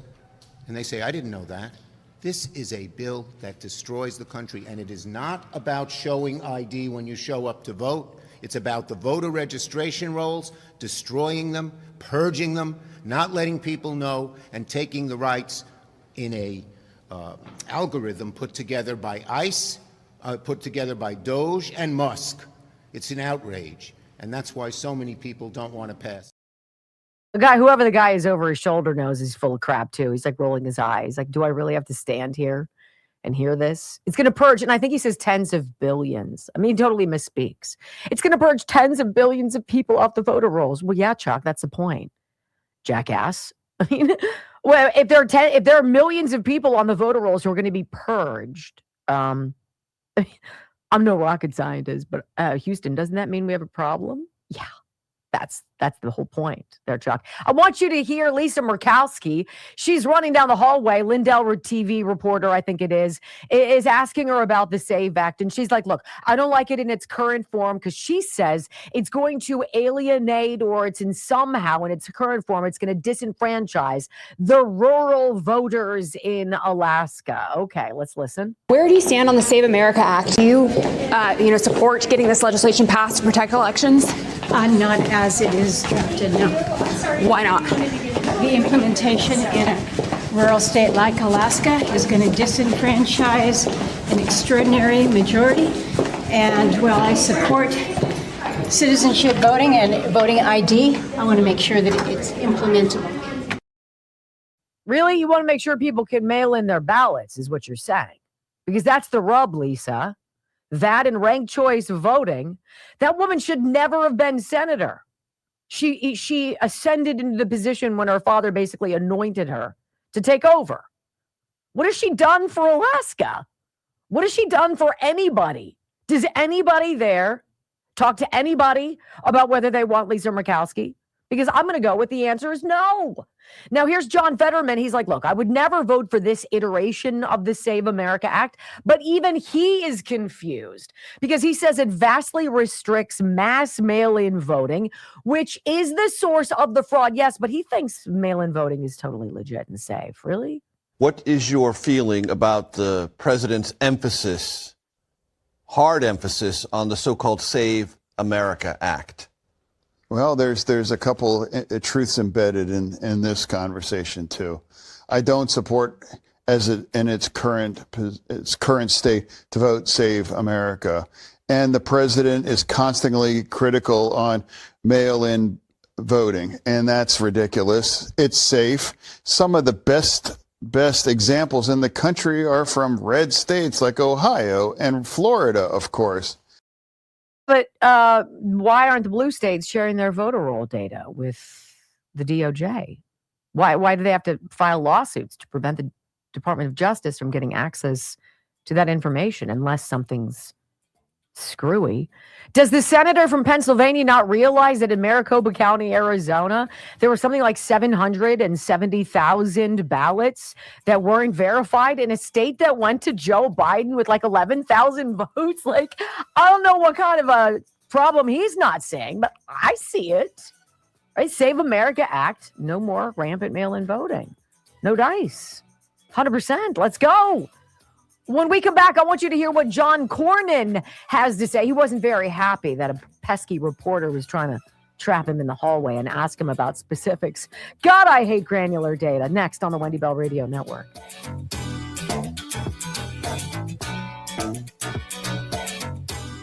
He's like, just look at how effectively some states pull it off. Red states. Well, yeah.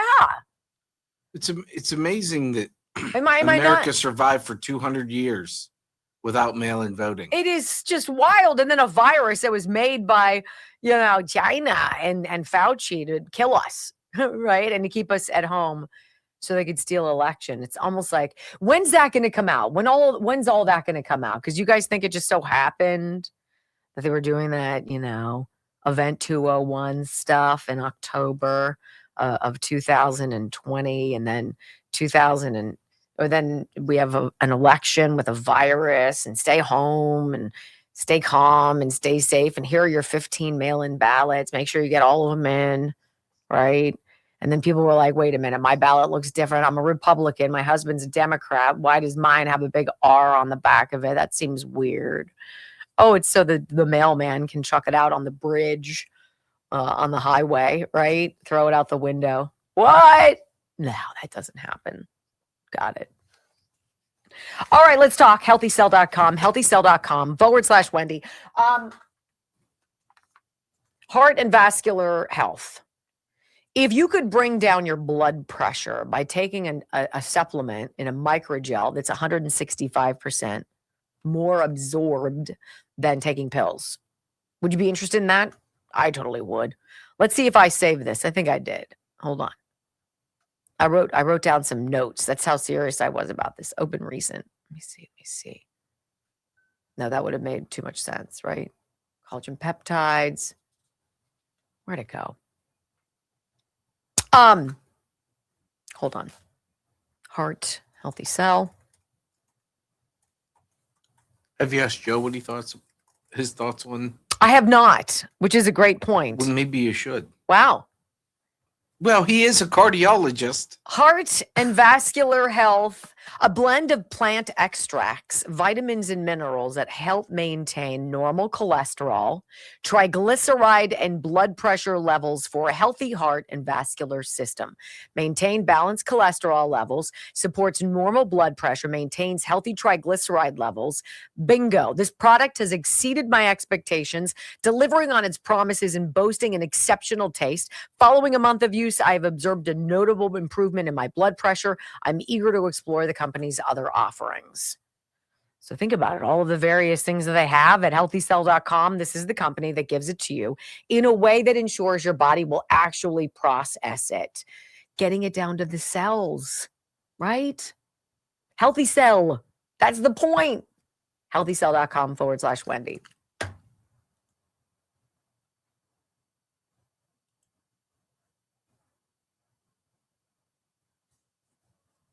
See, I love the REM too. The multi-iron and omega-3 that. Mm-hmm. How about this? It says after 55, your body cannot absorb nutrients from pills like it used to. Weaker stomach acid, slower blood flow, and a thinner gut lining mean most of that pill multivitamin passes right through you. And when your body can't absorb those nutrients, you start to feel it. Don't blame age, blame absorption. Low B12, vitamin D, calcium, and magnesium can quietly drain your body of energy and focus. All this stuff is connected. All of it's connected. That's why I love this lineup of people who are sponsoring this program, because it's all about getting you off of the prescription pad and into stuff that's actually going to freaking make you feel good, right? God forbid. Let's see where my promo code is here. One-time purchase. Add to cart. Checkout.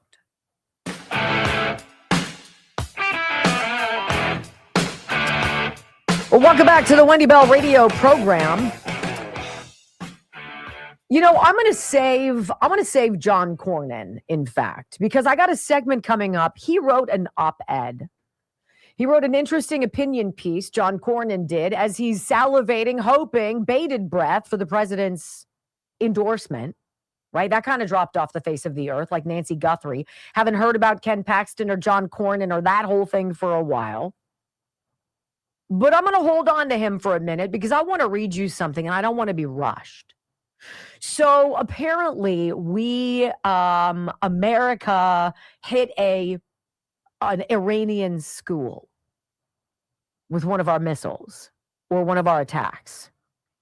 And dozens of children, we are told, were killed. And it's tragic. And it's being investigated. The Secretary of War said he's investigating this. And what I understand was the issue, at least preliminarily, was that we had some maps or what have you that had showed this wasn't a school, it was something else. It was a kind of a munitions area, which would be in keeping with what Iran does. Terrorists do that. They put their weapons in areas that are soft targets, schools, hospitals, et cetera, et cetera. And if people get wiped out because of it, well, that's the collateral damage, and then that gives them fodder to blame. Oh, the awful Americans, right? So after the U.S. is blamed for this missile strike that hit an Iranian school, reportedly because of an outdated map, Senate Democrats all got together. They didn't go on the side of pro-America. Like, I'm sure this isn't something that was intended to happen. They went out, banded together, and wrote a letter. We're going to write this letter. All but one person in the Senate Democrats, signed this letter. And I'm going to read it to you, right? All of these people at some point in their political careers have all come out against Iran. They've all come against, whether it's the reign of terror, the axis of evil, whatever they called the Iranian regime. All these people who are jumping on this bandwagon to write a letter demanding that Pete Hegseth tell us immediately what's going on. This is what they said. Leader Schumer, Senators Van Hollen, Kaine, Warren, and Schatz were joined in the Senate in sending this letter by everybody else except John Fetterman. And this is what it writes. We write with grave concern regarding the airstrikes on a girls' elementary school that reportedly killed at least 168 people, mostly children, in Iran during the opening salvo of U.S. and Israeli operations on Iran back on February 28th. To be clear, the war against Iran is a war of choice without congressional authorization. Nevertheless, as these military actions continue, the United States and Israel must abide by U.S. and international law, including the law of armed conflict. There must be a swift investigation into the strikes on this school and any other potential U.S. military actions causing civilian harm, and the findings must be released to the U.S. public as soon as possible, along with any measures to pursue accountability. The results of this school attack are horrific. The majority of those killed in the strikes were girls between the ages of 7 and 12. Neither the United States nor the Israeli government has yet taken responsibility for this attack. Well, they're investigating it. I'm sure something will come out and they'll have to address this. Now, here's the rub I have. And it's curious that John Fetterman set this one out.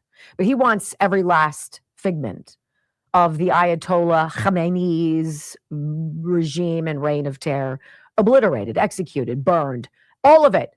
Light them up, hang them up, whatever you got to do. Kill them all, says John Fetterman.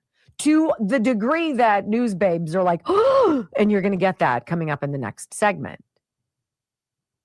Where were all of these Democrats when Iran shot out all of its internet, blacked out its internet access to the people of their country as they were executing protesters in the street, where this Ayatollah and his son, who's apparently now the heir apparent, who's called the Prince of Darkness, sounds friendly, were literally staging snipers on rooftops to pick off protesters who were demanding free speech, freedom of religion, freedom of assembly, freedom, just freedom. 35,000. Where were these Senate Democrats? Where protesters who were hurt and were transported to hospitals in Iran were shot and killed during surgery or were executed point blank as they waited for treatment? Where was the Democrat outrage for that kind of barbarism? Because there never is any. But if it's anything that could do any harm to this administration, or notably to the man they tried to impeach, they tried to kill, they tried to destroy, well, sky's the limit. When we come back, let's hear how very clear-eyed John Fetterman is on this particular issue. And we'll hear a little John Cornyn coming up as well next on the Wendy Bell Radio Network.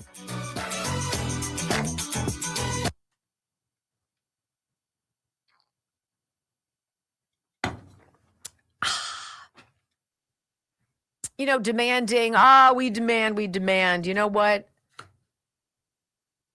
If we go to war, do you want to be at war with your country, your comrades? Or are you going to look at the person next to you and be like, well, they're a Democrat, so I don't know if we're really rooting for the same thing here. Like and that's not how these people operate. Let's see. I want to tell you about the Simkovich Concussion Institute while I have your captive attention. One of those numbers that you should always just jot down or save somewhere because you're going to be like, I remember Wendy talking about this. Who is this guy? What's his name? Dr. Charles Simkovich. This is a guy who spent, 20, almost 30 years of his life treating people who are desperate for their brains that have been literally damaged. One might call them broken, like a broken bone, because when you damage your brain in a car accident or in battle or in sports or what have you, you're down for the count, and it doesn't show up on an MRI or a CT or an X-ray. You've got to go to an expert. That expert is Dr. Charles Simkovich. SimkovichConcussionInstitute.com.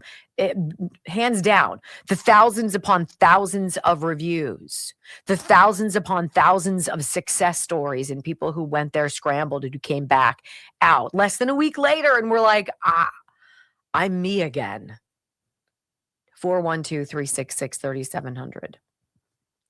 412-366-3700. Simkovich Institute.com. You see the I've not yet. No. But I will. And Mike Lee, Senator Mike Lee was on with Glenn Beck saying J.D. Vance can come to the Senate anytime he wants and immediately assume the position in the presiding office chair. I totally didn't hear that. Say it again. So Mike Lee is saying that J.D. Vance can come to the Senate anytime he wants and immediately assume the position in the presiding officer chair. So he could be the speaker, or he could be the Senate Majority Leader. Yeah.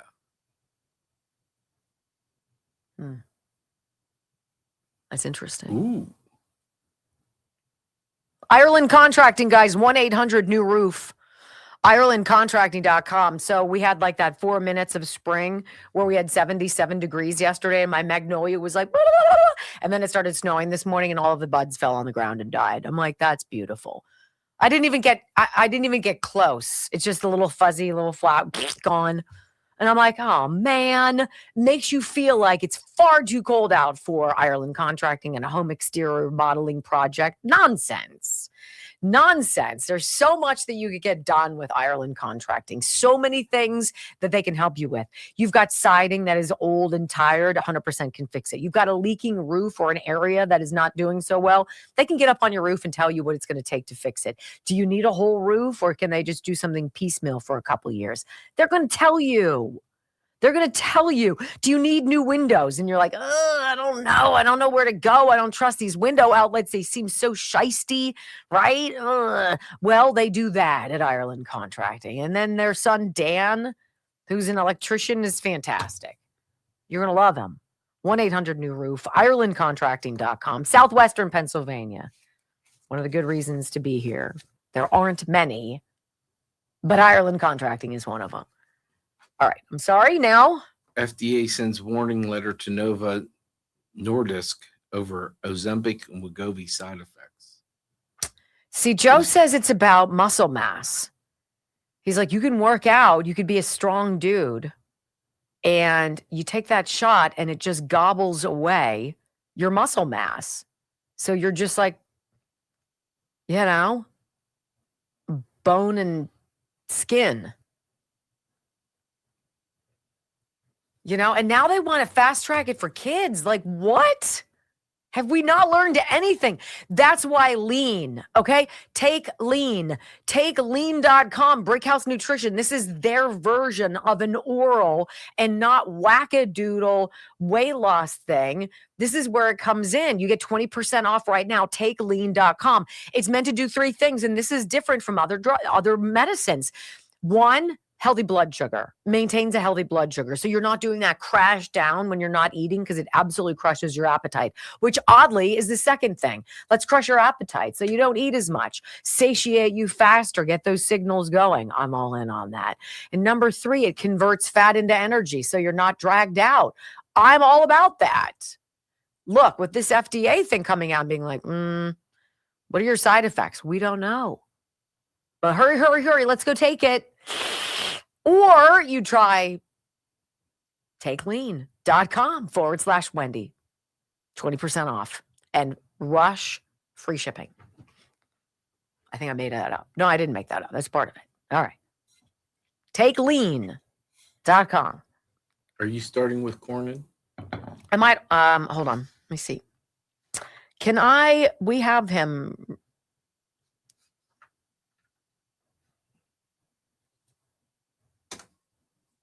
Yeah, we'll start with John Cornyn. Okay.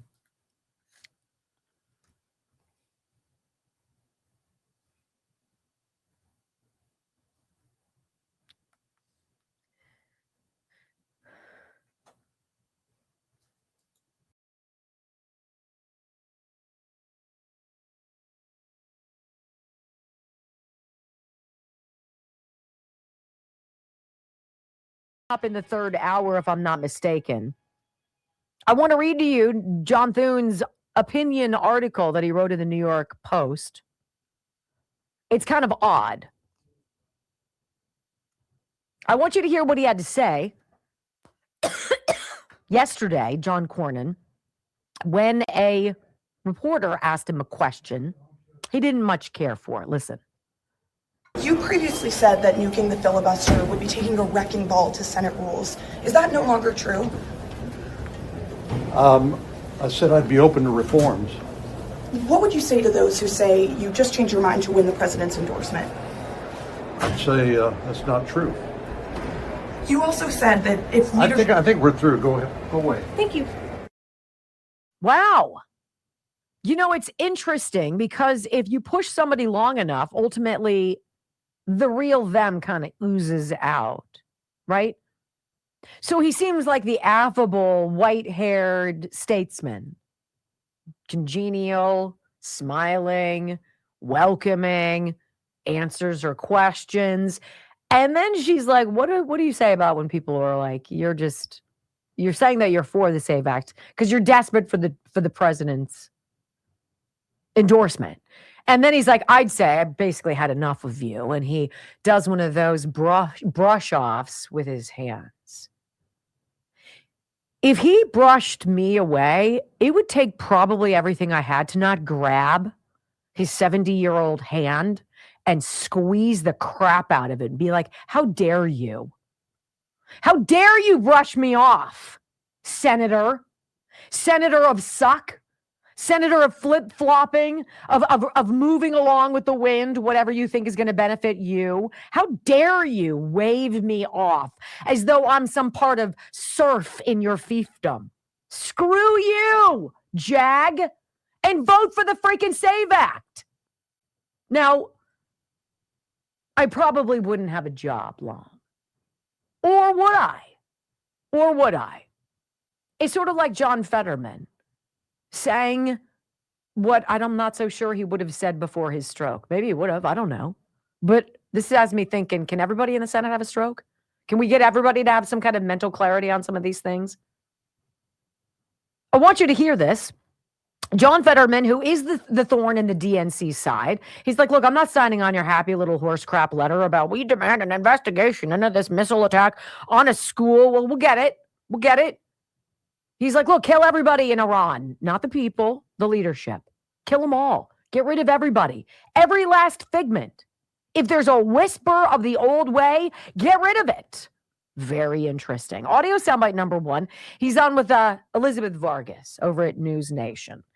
And, you know, he's like, why can't Democrats just admit this president did the world a favor and he actually did what every single president in our lifetime up until this point has said needed to be done, but didn't have the huevos to do it? Why can't Democrats just say that? Here's John Fetterman. Well, I would just like to remind everybody watching that every single Democratic presidential candidate always identified that Iran is a top security issue. And every single Democrat in the Senate and in the House, says we can never allow Iran to acquire a nuclear bomb. And Kamala Harris, when she was running just back in 24, she identified Iran as her top international concern. And now she, of course, would never allow Iran to acquire a nuclear bomb. And now someone actually made that virtually impossible after this operation. I truly don't understand why Democrats can't even acknowledge that this has made the world more safe and more secure. You know, not just all of us, but not just especially the region as well, too. You know, for me, the only thing I can figure out is that it just happens to have been Donald Trump doing it. And now I know that it's punishing as a Democrat to agree with the president on anything. But you know, it's strange when, you know, something happens that every Democrat says that we would agree with. I don't know why you could just want to criticize that, to even acknowledge that this is a good thing. 100%. How about this headline? 2007. Let's see. 2012, I beg your pardon. Headline CNN. Obama says he's not bluffing on Iran nukes. Right. Sure. President Barack Obama says he isn't bluffing when he says Iran shouldn't have a nuclear weapon, but he cautions against an Israeli strike against the Islamic Republic. At a time when there is not a lot of sympathy for Iran and its own real ally, Syria, is on the ropes, do we want a distraction in which suddenly Iran can portray itself as a victim? Huh. That's weird. 14 years ago, Barack Obama's like, they shouldn't have it. Oh, now this is outrageous that this president is taking away Iran's ability to murder everybody. Right? John Fetterman comes back. This time he's bounced over to CNN, where the news babe asks if he's, sees a clear end to the conflict. I will remind resting man face, Caitlin Collins, that it's been 2 weeks. So I don't know what you're horny about ending things. It kind of feels like Trump was only just getting started, but let's listen. Some of your Democratic colleagues say that they don't think the administration has a clear end game in Iran. Do you have concerns about how they know when to be done with Iran? Yeah, I mean, I'm very much aware that I'm the only Democrat in the Senate that supports this operation, and I'm going to continue to do that. And I would remind all of your viewers, whether it was Hillary Clinton when she was running for president or Kamala Harris when she was running just in 24. In fact, she actually identified Iran as her top concern. She called Iran a grave danger, and now every single Democrat agrees that they can never allow Iran to acquire a nuclear bomb. And now Donald Trump has done that, made that virtually impossible to achieve their nuclear weapons, and they've effectively broke the entire Iranian military apparatus. I don't know why we as Democrats, if we had all those kinds of goals and those kinds of concerns, and now that he's achieved that, why now we only can criticize that. Or they could always make it seem like it's been a failure or things are out of control. That's just categorically not true. And now I think my hard red line, boots on the ground. That's when I would get concerned if they start to talk about boots on the ground.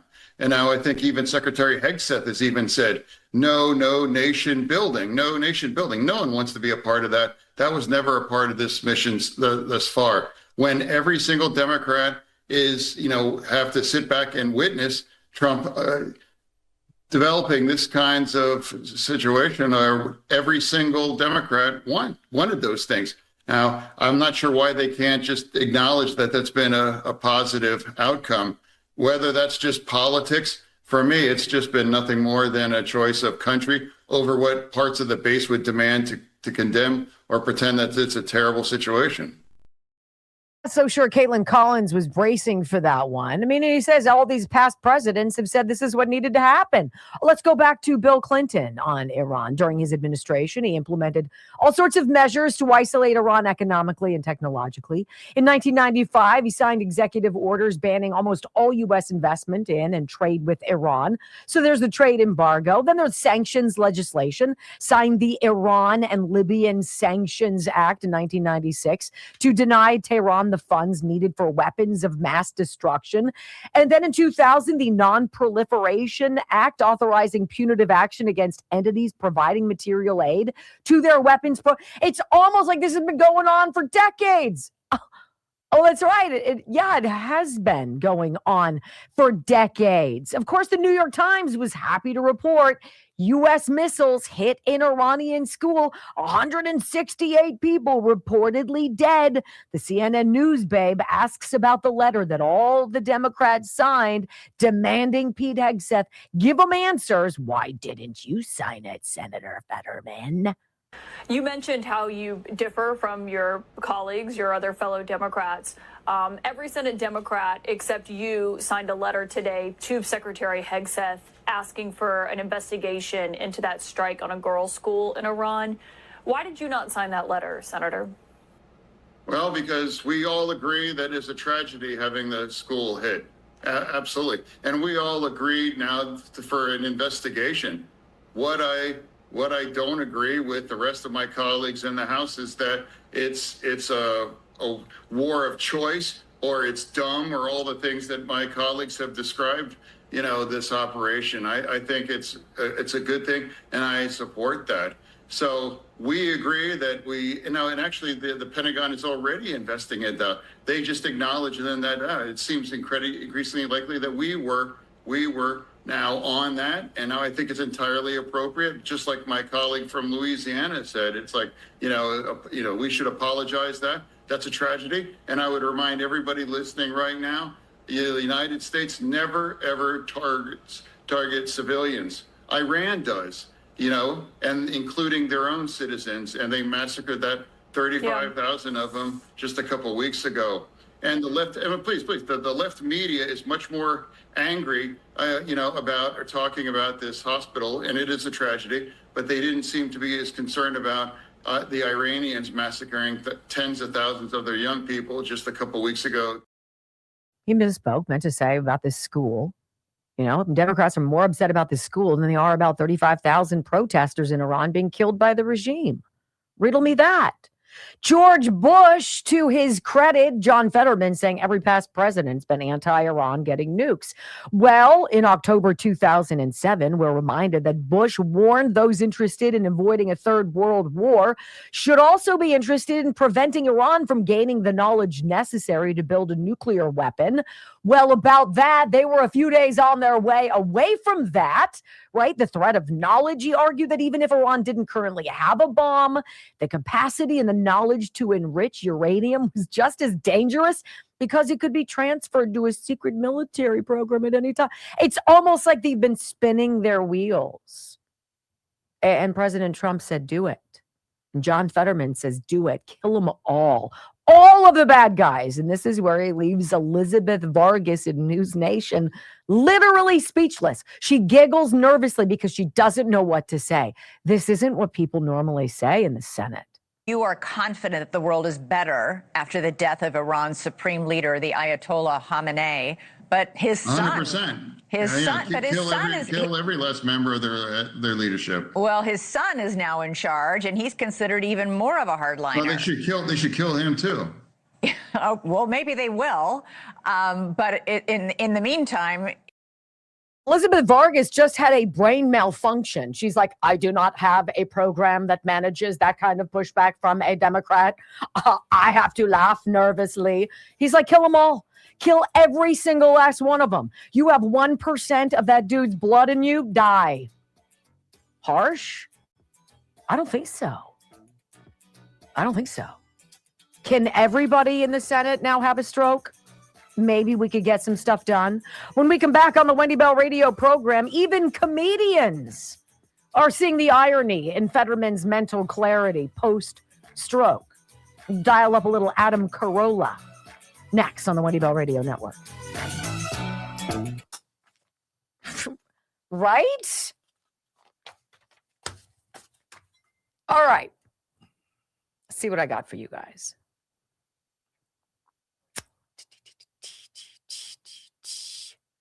Oh, I'm doing well today.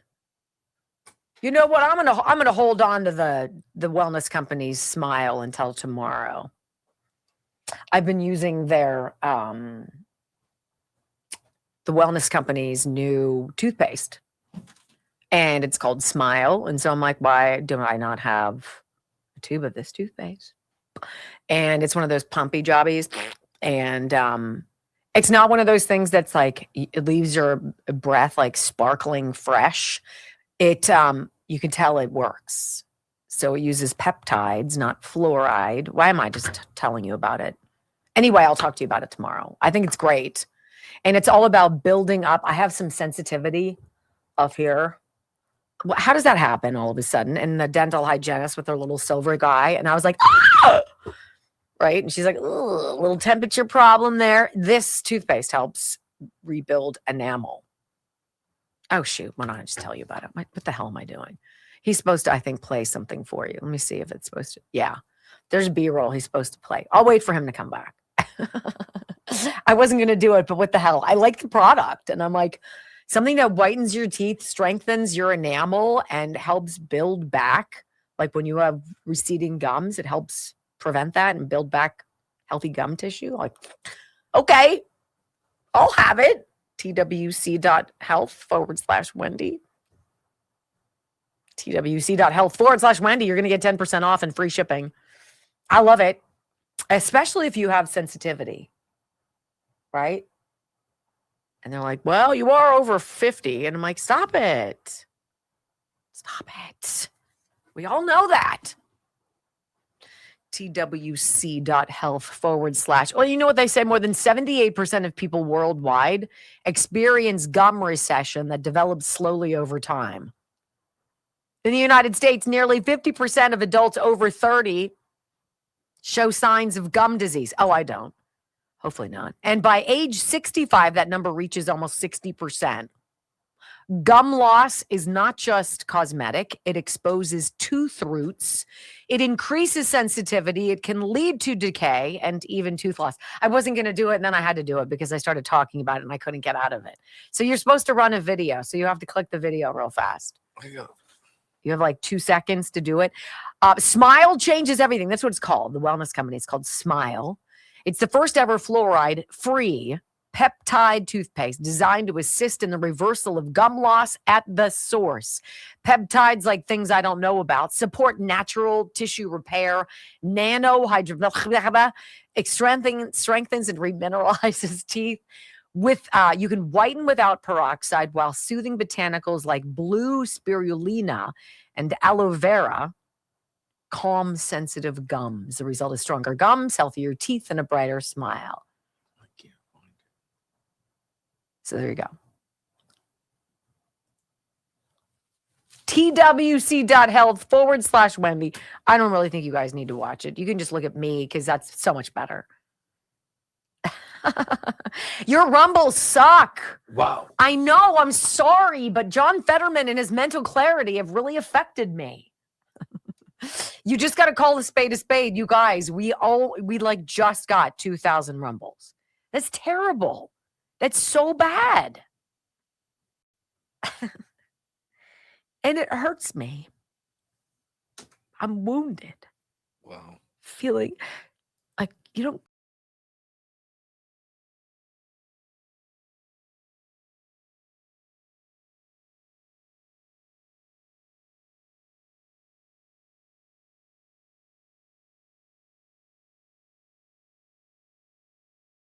John Fetterman. You know, you should be able to say exactly what you want to say without being programmed into specific talking points.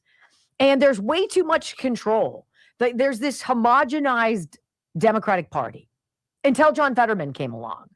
And they all do the same thing. They say the same thing. They get the same talking points. They march out there to the same beat. They do what they're supposed to do, reading their part of the script, right? This is the screenplay. This is the simulation you guys and I have been put through. And it's so ineffective and it's so empty. And you're just left starving for something. Give me something that shows me that you understand what we're going through.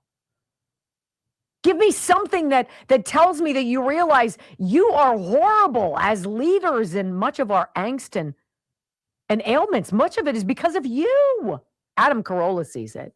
He's like this John Fetterman guy. Like you've got to love what he says. Look, I disagree with some of the things that he says and some of his approaches, and I've been anti-John Fetterman since he became lieutenant governor of my state of Pennsylvania and decided to make it his number one objective to legalize marijuana throughout the state.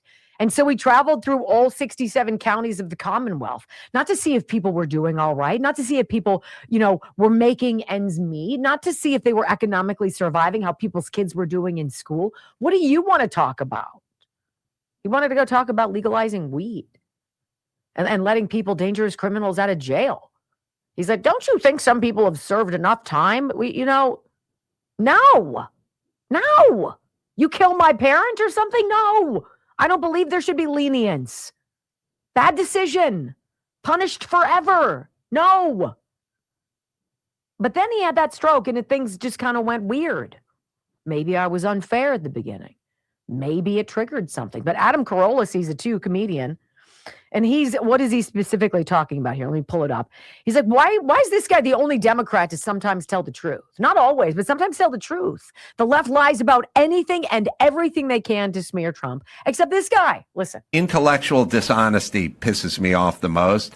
And, they had the briefing with Pete Hegseth and oh, God, what's his name? Marco Rubio and stuff. And they kind of laid out what the next several weeks would look like. Yeah. And then every Democrat just came out and went, I have no idea what the plan is. I don't know what they were saying.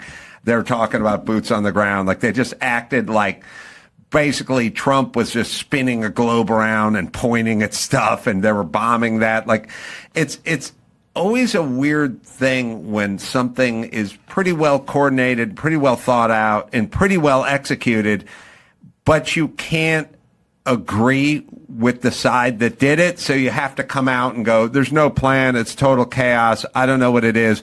I mean, they did the same thing with ICE. They're just storming into these cities, willy nilly, no hierarchy, no IDs, no uniforms, unmarked vans, just running around, applying their own frontier justice to whoever's like, do you really think that, or do you have to say it? Fetterman, maybe because he had a stroke, is the only Democrat that's actually intellectually honest. Maybe it killed that part of your brain that lies all the time about everything.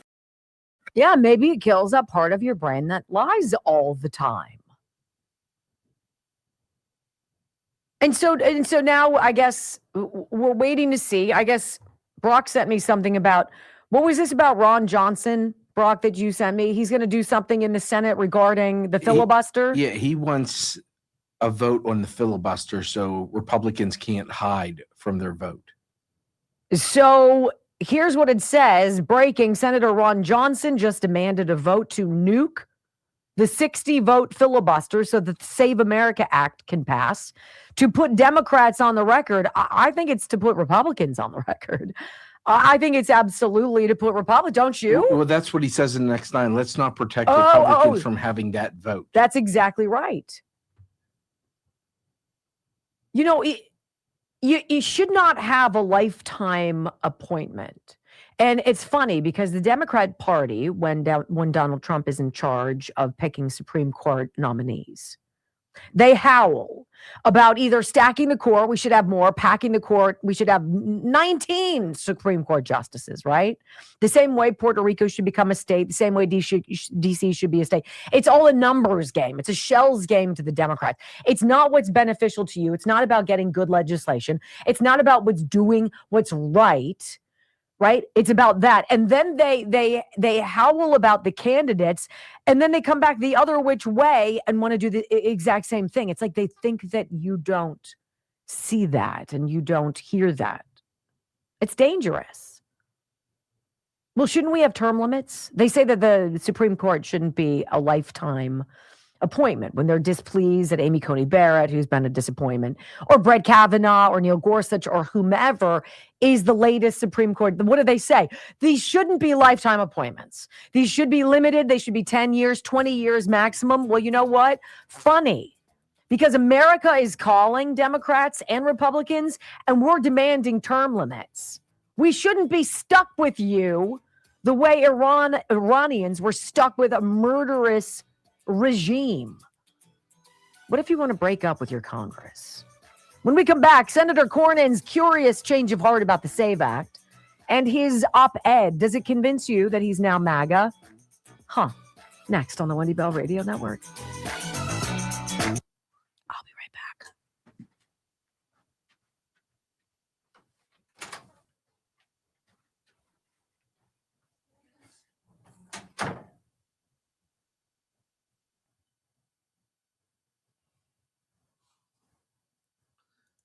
Pittsburgh made some news. They voted our city council voted to not support ICE and not work with ICE. One of the votes, it was 11 to 3 yays saying, yeah, don't work with them.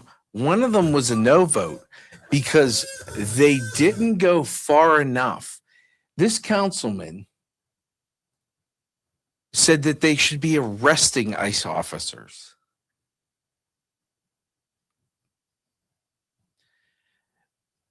You wonder why people don't want to live in Pennsylvania. Had my share. I've had a run-in with this particular councilman. Not a run-in, a conversation. We were at the same place having a cigar, and he was talking about education in Pittsburgh. He starts spouting off the report, and everything he said was total lie. So I call him out, and his response wasn't, well, da-da-da-da-da. His response was, what? You read the report? You're sitting here, this is why people hate Democrats, because everything they say is a lie or a distortion of what it actually says. And you call them out on, like, calling that guy out it should have been about education. And I told him, he says, there's 11 of them are Democrats. It's like, you all sit there. You don't want to hear about education. You don't want to hear from a conservative. You don't want to hear from a Republican because you want to live in your bubble and you think what you're doing is great. And we're going to tell you it's bullshit.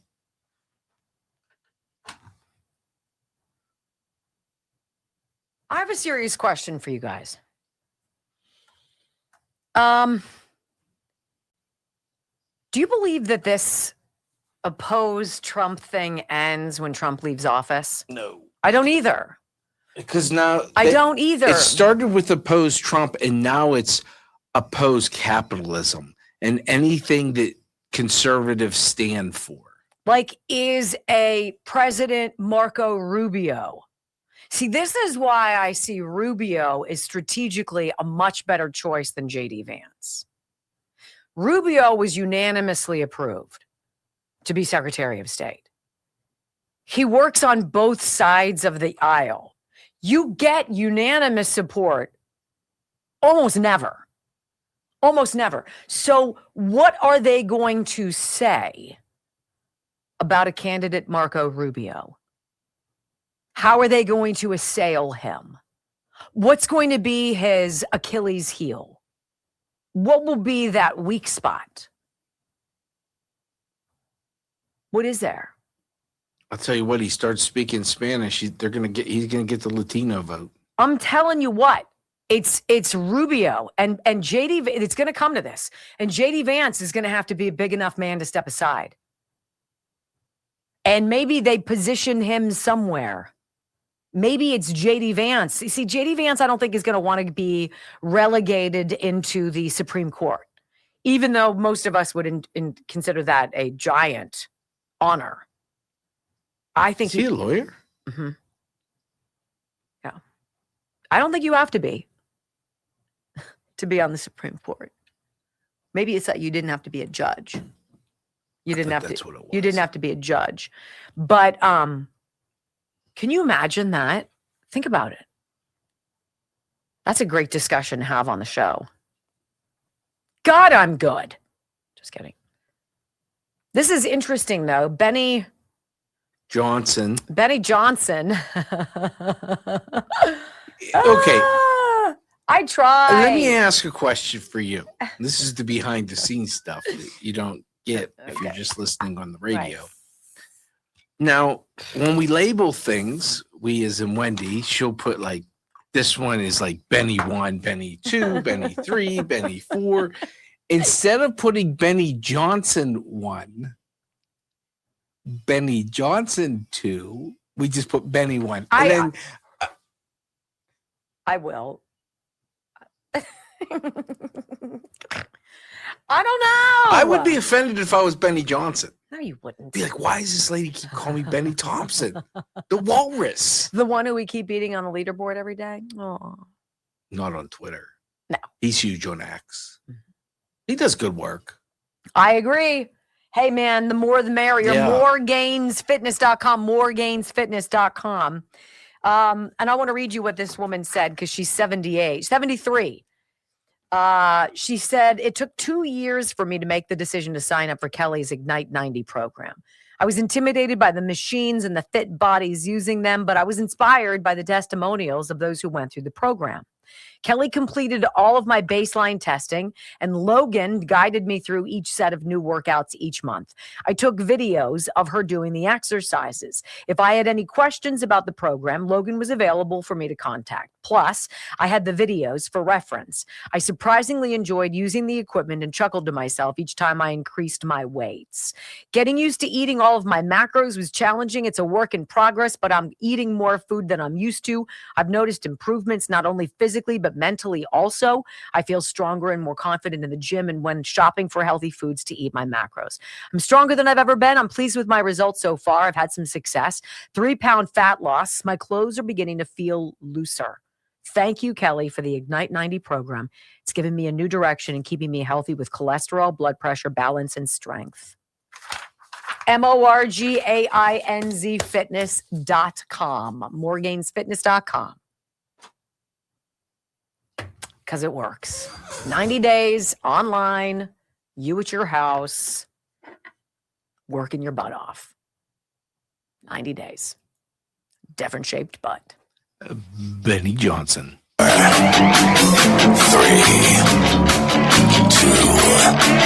1. Wendy Bell. Inspiring solutions to save America, one show at a time. Are you ready to get on board? Who can take your money? Who can take your money? With a twinkle in their eye. A twinkle in their eye. Take it all away and give it to some other guy. The government. The government can. And the government can, because they mix it up with lies and make it all taste good. Government takes everything we make to pay for all of their solutions, like healthcare, climate change, pollution.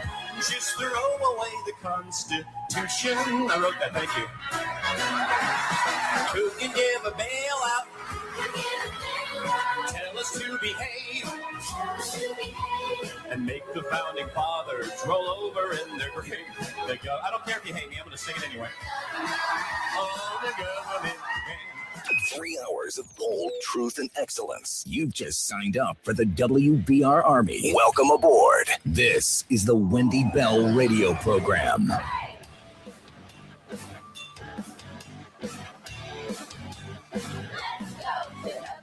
Out of the gates, welcome back to the Wendy Bell radio program. Hour 3 is live, wendybellradio.com if you'd like to follow along the live video stream. I'm not a big fan of John Cornyn. Just going to say it. I'm not going to tell you I have a deep dive knowledge on the guy. But I think anybody who's been in Congress 30, 40 years, or in the Senate or what have you, is past their expiration date. Right? Period. Well, he wrote an article, an op-ed in the New York Post, and I wanted to read it to you. So maybe we have a better view or more fodder to determine how we feel about this guy. And all the signs point to Trump endorsing him, which I think would be a shame. But let's see what happens here, okay? So this is what he writes, his opinion piece. Why the SAVE Act matters more than the filibuster. Let's find out. If a man takes a swing at you and barely misses, that doesn't make him a pacifist. It just means he has bad aim. Standing still and giving him a second free swing wouldn't be wise or honorable. It would be foolish. Well, in 2022, Chuck Schumer and 47 other Senate Democrats tried to change the rules of the U.S. Senate and nuke the filibuster to ram through a left-wing takeover of election laws. They were just barely stopped by 2 holdout Democrats who were promptly driven out of their party and into retirement. In 2024, Schumer confirmed to reporters the Democrats mean to finish the job and kill the filibuster's 60-vote threshold next time they take the majority. For many years, I believed that if the U.S. Senate scrapped the filibuster, Texas and our nation would stand to lose more than we would gain. My fellow conservatives, John Thune writes in this opinion piece, and I have proudly used this 60-vote threshold to protect the country from all sorts of bad ideas and dangerous policies. I am just reminded of him giving the brush off to the reporter who was asking him questions. I've had enough of you. Scooby away, surf. But when reality on the ground changes, leaders have to take stock and adapt.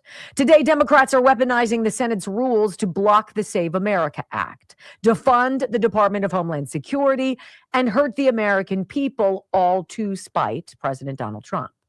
But they say openly that if these same rules ever get in Democrats' way, they won't hesitate to rip them up. A rule is only a rule if both sides follow it. I believe the Democrats, with their votes and statements, have already dealt the filibuster a fatal blow. The Senate rules will change eventually, whether Republicans like it or not. This leaves conservatives with two options. We can either unilaterally disarm, or we can stand and fight. We can let the Democrats keep obstructing today and then smash the rules the first chance they get, right?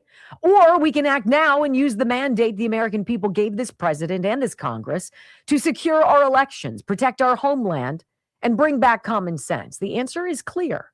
We need to stand, fight, and win. Democrats started this fight. Now Republicans should finish it, says the guy with an F Liberty score. When 48 Democrats nearly killed the filibuster, it was to pass radical legislation designed to increase election fraud. They tried to ban voter ID requirements, to decriminalize ballot harvesting, and even to send taxpayer dollars into Democrats' own campaign funds. The Save America Act, which I've co-sponsored, would do the opposite. It would make it easy to vote but harder to cheat by requiring proof of citizenship and voter ID. These basic common sense protections are massively popular with the American people, and the fact that the radical left apparently sees them as such a threat to their chances in November truly gives their game away. The president has made the Save America Act his number one priority, and he is right. But it's also urgent to overcome other aspects of the far left's obstruction. Americans are being forced to wait in line for 3 hours at airport security checkpoints because the Democrats are blocking funding for Homeland Security and immigration law enforcement. Bad enough, the Democrats' political tantrum is ruining travelers' days. But at this time of hostilities with Iran, their financial siege of DHS is not just inconvenient, it's dangerous. Texans don't need more endless, of course, I just added an ad here, don't need more endless discussions over Washington rules that Democrats have already promised to break. Talk is cheap. They need leaders who get results, and results are exactly what I've been proud to help President Trump deliver during both of his terms.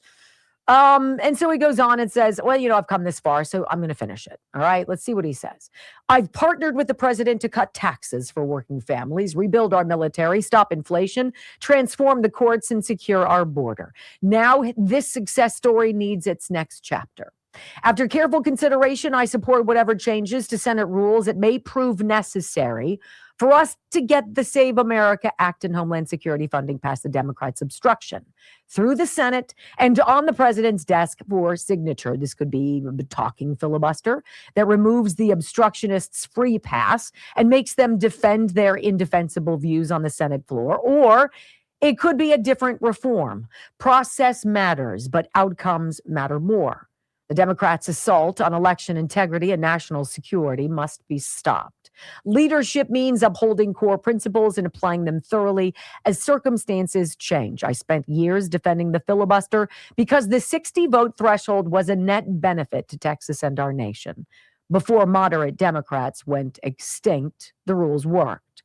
But as President Abraham Lincoln once warned Congress, the dogmas of the quiet past can become inadequate to the stormy present. The Democrats' recklessness and radicalism have changed the landscape on these critical issues at this critical hour.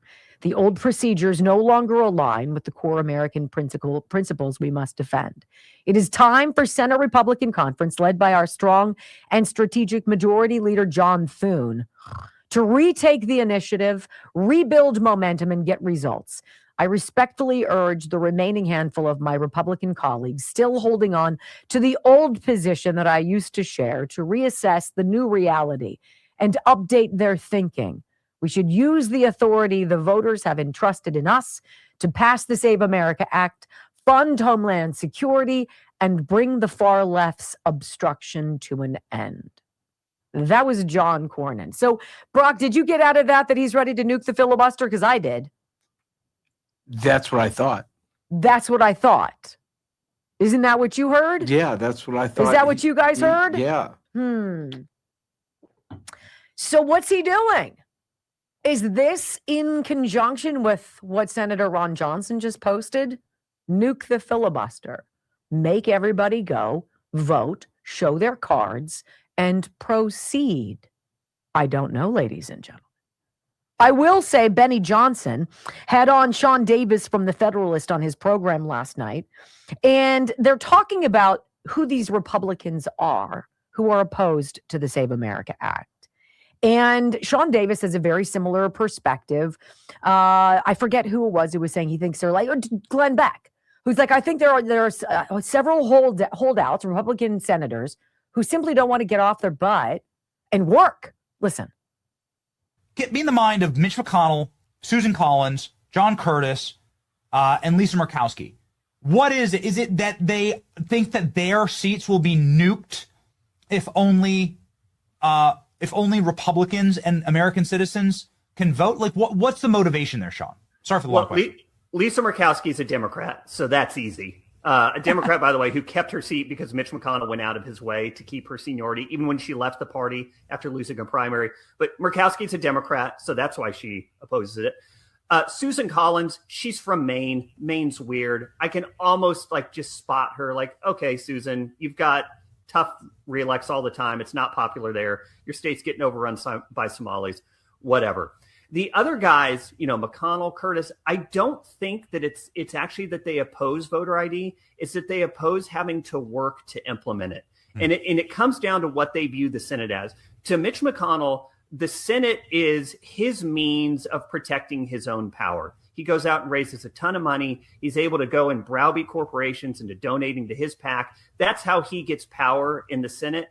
And if he has to spend his time in the U.S. Senate, if he has to spend 2 months exhausting a Democrat filibuster in order to pass something that the American people want, that is not worth it to him, because it takes 2 months away from delivering for his actual constituents, which are corporate lobbyists on K Street.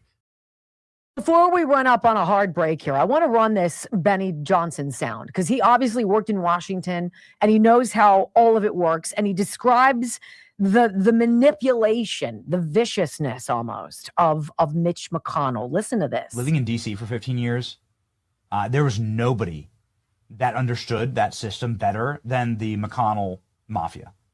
And that mafia, people would go and work for McConnell, and then he would immediately, you'd only work for McConnell for 2 years before he'd place you in some lobby shop, some K Street shop, some big time consultancy or corporate board. And that's how the guy maintained power for so long, being so unbelievably unpopular. And it's grotesque. It's still in operation. I mean, that mechanism, that system is still in operation. You should never be able to work again in Washington if you have Mitch McConnell on your resume. It's just that criminal and grotesque. Wow. And everybody knows about it, but the media doesn't talk about it. Why ever is that? If everybody knows the secrets, why are the secrets secret? Shouldn't you be breaking secrets? Well, when we come back, I want to finish up with Sean from The Federalist, because what he says next is blistering about the difference between McConnell and John Thune as Senate Majority Leaders. And then I want you to hear this. How much do you think the media in the last month have been covering President Trump's main priority, his top legislative objective? Because I got it for you. Dollars and cents next on the Wendy Bell Radio Network. And minutes and hours. There's zero coverage of some of the stuff that this president is up to. It's fascinating. Okay, so before I run out of time, I do want to talk to you, and I like to space these out because there's different weight loss products for different people. GLP-1 Gold, this is from our friends at Juvenon. I would imagine any product that was a natural product, a dietary supplement that you would take orally without a prescription, that promises to do so much of what the weight loss shots promise. I would imagine that this would be hundreds of dollars a month, at least $100 a month, right? And then I searched, going to bloodflow7.com/Wendy, and it auto-populates the promo. And this was like $38 for a month of GLP-1 Gold, which is their phenomenal weight loss dietary supplement, which the GLP-1, the hormone, this is what helps your body, instead of infusing fake crap into it, this naturally triggers this hormone to be released in your body so that your stomach is like, I don't need to eat anymore. And you stop eating, right? People literally have processing signaling problems. This fixes that. Bloodflow7.com/Wendy. Go do some shopping. Their stuff is crazy. Brock, are you taking this? No. You're not. Someone I know asked me. Oh, she took it after I gave it to you. Yeah. Oh, so you Indian gave. Very nice. She knew where it came from. Mm.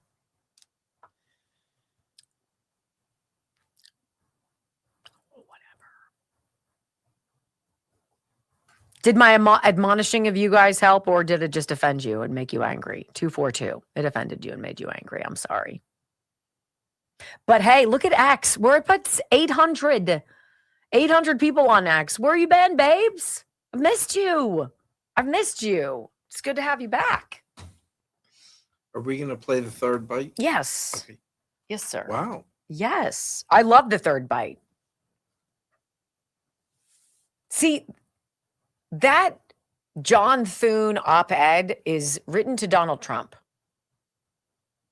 And he's saying, I got your 6, bro. I haven't. I've been a rat fink stabber in the backer. But this time is different. Yeah, right. And he talks about how bad the Democrats are. I'm like, well, here's a mirror. And you look fabulous. I have to clean it. Woof. Dealing with the Democrats is like an abusive relationship. They continue to hit you, and then they tell you they care, Mm-hmm. and you keep coming back. Like Mhm. at some point, you have to be like, "Wait a second, I've seen this scenario before. You tell me you care, but then after an election, I get nothing from you." It's going to be Marco Rubio. I'd vote for him. It's going to be Marco Rubio. Because If- you know what? can I give him the one- young generation, I think Gen Z is going to fall for him. And I don't mean like fall for it like it's a trick, but they're going to be like, "Ooh, I like this Go guy." get my girl too to run with you. Huh? Tell him Marco Rubio. Go get my girl. Who's your to run. girl? Harriet. Oh, I'm thinking about physically running. I have no idea what you're talking about. I'm like, you want Rubio Sandra to run Smith with- to go for a run with Marco Rubio? What? She's your girl. What? No. Oh, you Harriet have more. Hagman. Oh.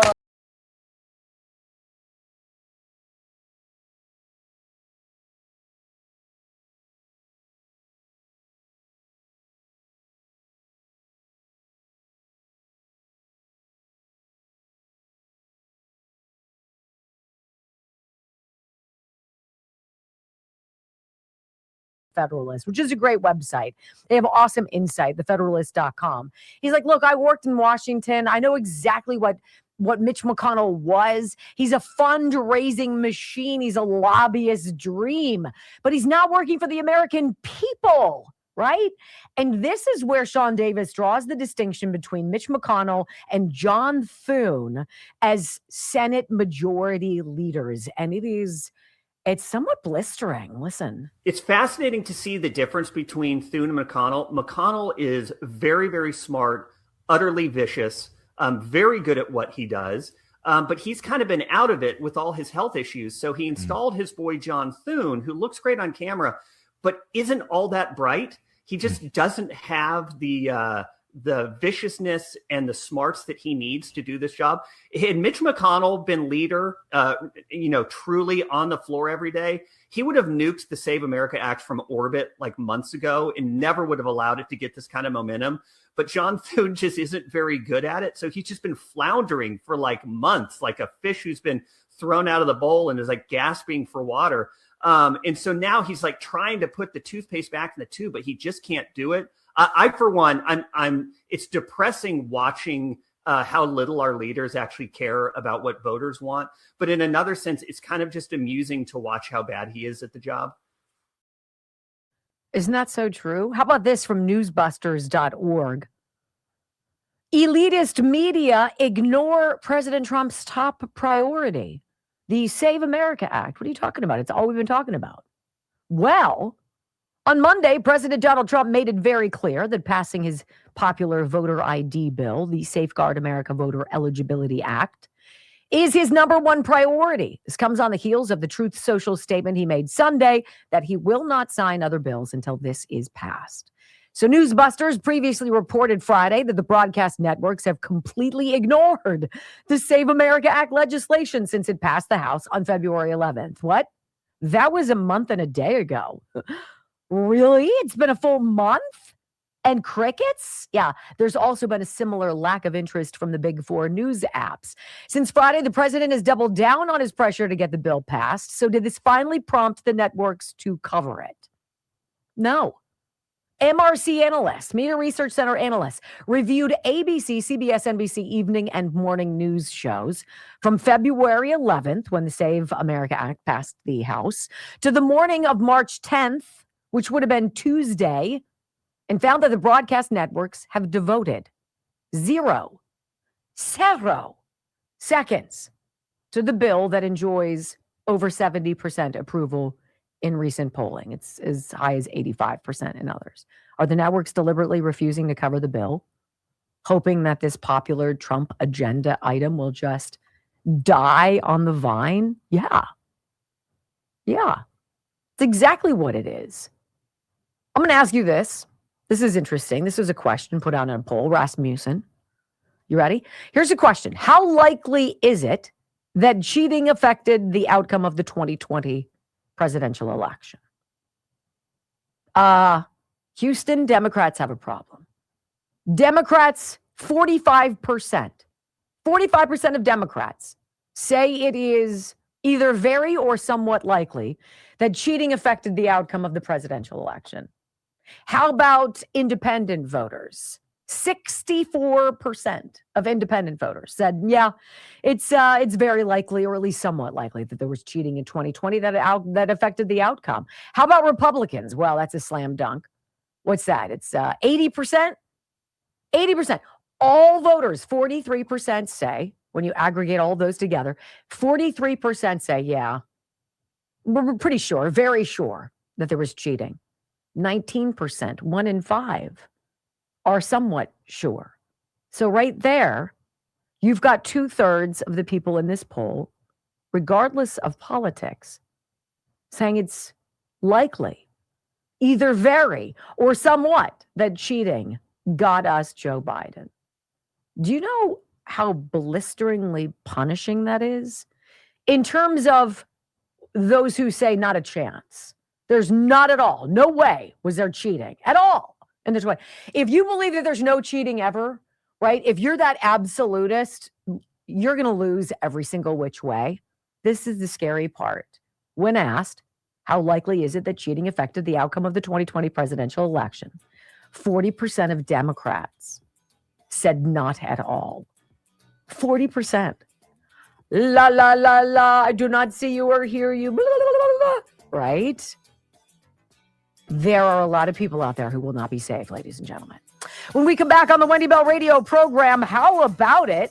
I don't even know what we're doing, Brock. Lobster ribeyes and crab legs. Oh my. Why is everybody mad at Pete Hegseth except the military? Next. My papers were stuck together. I was like, ah. Oh boy.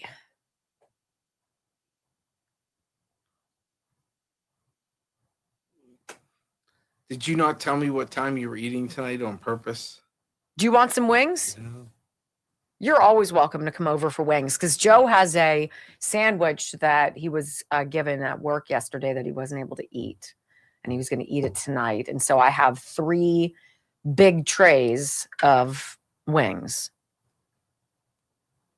So it is official. The Newsmax guy has left the building. Really? Yep. All of my stuff is all of their stuff is now gone. And that is the end of a relationship. Huh? Did you take it? I don't know. Oh, you got a text? I don't know. Jack. All right, so should we share some inside baseball with them? So I don't know if it's inside baseball. Well, so Joe's very upset that I want to put a television outside in this backyard patio situation that we're going to have. The patio is not going to be secured. It's going to be basically open air, but it's going to have really cool plastic panels that come down that you can see through that are wind resistant, right? For the wintertime. For the wintertime. But it's going to be like a 3, maybe even a 4 season area. So I'm super excited to show Joe these sketches. And he looks at one and he goes, "What's that?" And I was like, "Oh, that's a television." He's like, "That's stupid. Somebody's gonna steal that. Why would you put a TV outside that's unsecured? Somebody's gonna walk off with that." And I was like, has anybody tried to walk off with an 80-inch plasma television before? You guys do that? You see a lot of people walking through your neighborhood doing that, hoisting it. It's like 100 pounds. And Joe's like, "That's it. That's a game changer. We're not going to do that." And I'm like, seriously, you want to hold up this project because you're persnickety that the drawing has a television there and you don't think that we should have a television in the backyard because somebody's going to want to steal it. Televisions that are like $500 at Costco now, right? That some guy is going to come into my backyard and be like, "Is that a television? I have to have it." And then he's going to break in and he's going to be like, and then he's going to carry it off and somewhere down the street. That's what's going to happen. So I was telling Brock this story. And so the Newsmax guy, he calls and he's like, "Look, they want me to come pick up all your gear." I'm like, "That's great." And so he said, "Today's going to be the day." So I have this huge 80-inch plasma TV that they sent. It sits behind me, much like the flag, right? And I know that the guy's not going to try to hoist it into his car because he drives a little Tesla. He's not going to want to take this 80. So they didn't take it? I don't know. Text Jack. So Brock was like, this is legendary because that TV that Joe's worried about getting stolen, well, here's your first trial run at it. There you go. See, and if they take it, you're not out anything. And let's be honest. I'm going to ask him. Back of your house, who with cameras, who's going to risk getting arrested over a TV that you could probably, because you probably wouldn't put one that big, for $500? Did he take the giant television from that room? ? I'm excited to find out. You can get but seriously, it was so stupid. First of all, that Joe's like, somebody's going to try to steal that. I'm like, yeah, because in fairness, I've had stuff stolen from I'll put stuff out in my garage that isn't broken and be like, "This, you could use this." If it has anything to do with labor, my snowblower sits out in the open. Nobody steals it. I put a broken fan out there because I put it in my garage for trash day, and people will steal it. So you're telling me this for what reason exactly? Because people will steal stuff in the city, and you're technically in the city. Oh, I'm very much in the city. Yeah. Yes. So I get it. No, you're not like hood city. You're like suburban city. You have trees on your street. You're tree lined. Really, they don't put roundabouts in my neighborhood. Nope. He's left it. Woo, I'll come help you hang it. I'll come help you hang it. Because it takes two people. That's what I'm saying. It's like 100 pounds. Nobody's going to come into the backyard, walk through the backyard and be like, is that a plasma television? Well, if they're going to come, they're going to come at night. You got to disconnect. Now, if I had a weed growing operation, maybe I'd be worried too. But a plasma, come on. You don't? Not yet. Well, new panels. I mean, that's the big thing with weed growing. It takes up so much electricity. Is that right? I think so. Wow. Listen to you. I don't know. Listen to you, drug lord. Well, you have to have lights, grow lights. Is that how it goes?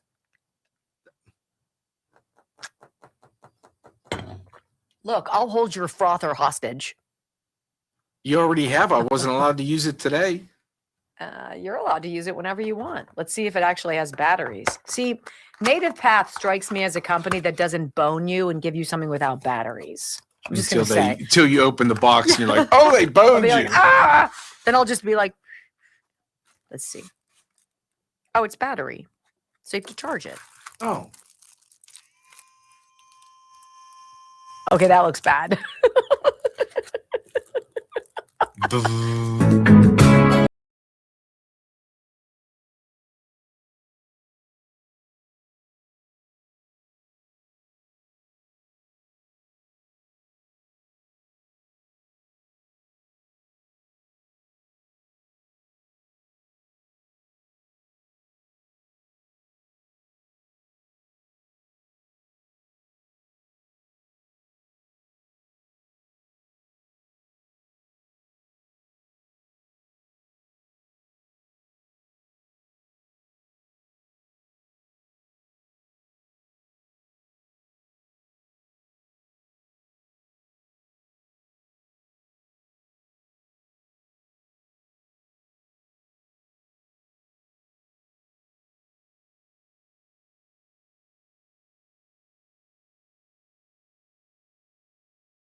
Program common sense conservative values, and it certainly is not complicated, and they will find a reason on the left to be upset about anything that people on the right are doing. You know, I was just talking to Brock in the commercial break, and I said, do you think that this ridiculous, deranged it's literally, there's a psychological component here, that this pushback to anything President Trump does, no matter how great it is for America. I mean, he could find the yellow brick road, right? And they'd be like, well, it sounds dangerous, right? We should tax it. If he did anything, if he cured anything, if he fixed anything, if he addressed a problem that we've known for a long time has been a problem, is there anything that they won't criticize this president for? No. But what about who comes next? Is it going to stop? See, I don't see it stopping. John Cornyn's op-ed in the New York Post, I think, was a pitch to President Trump. I think he was saying to President Trump, please, dude, you gotta let me walk into the sunset on my terms. And that means I'm not ready to retire until I'm 80, right? But he said something. There used to be rules of engagement. There used to be off limits. There used to be guide rails, and now it's all to crap. And it happened in 2022 when Joe Manchin and Kristen Sinema stopped the Democrats from ramroding this election nightmare across the finish line, essentially changing who can vote in our elections and how and when. Well, that civility is gone. That the way it used to be thing is gone. If you ever watch war movies or like Band of Brothers, Joe and the boys all have watched Band of Brothers. They're all huge fans. There's invariably a scene where, you know, one of the good guys comes across one of the bad guys, right?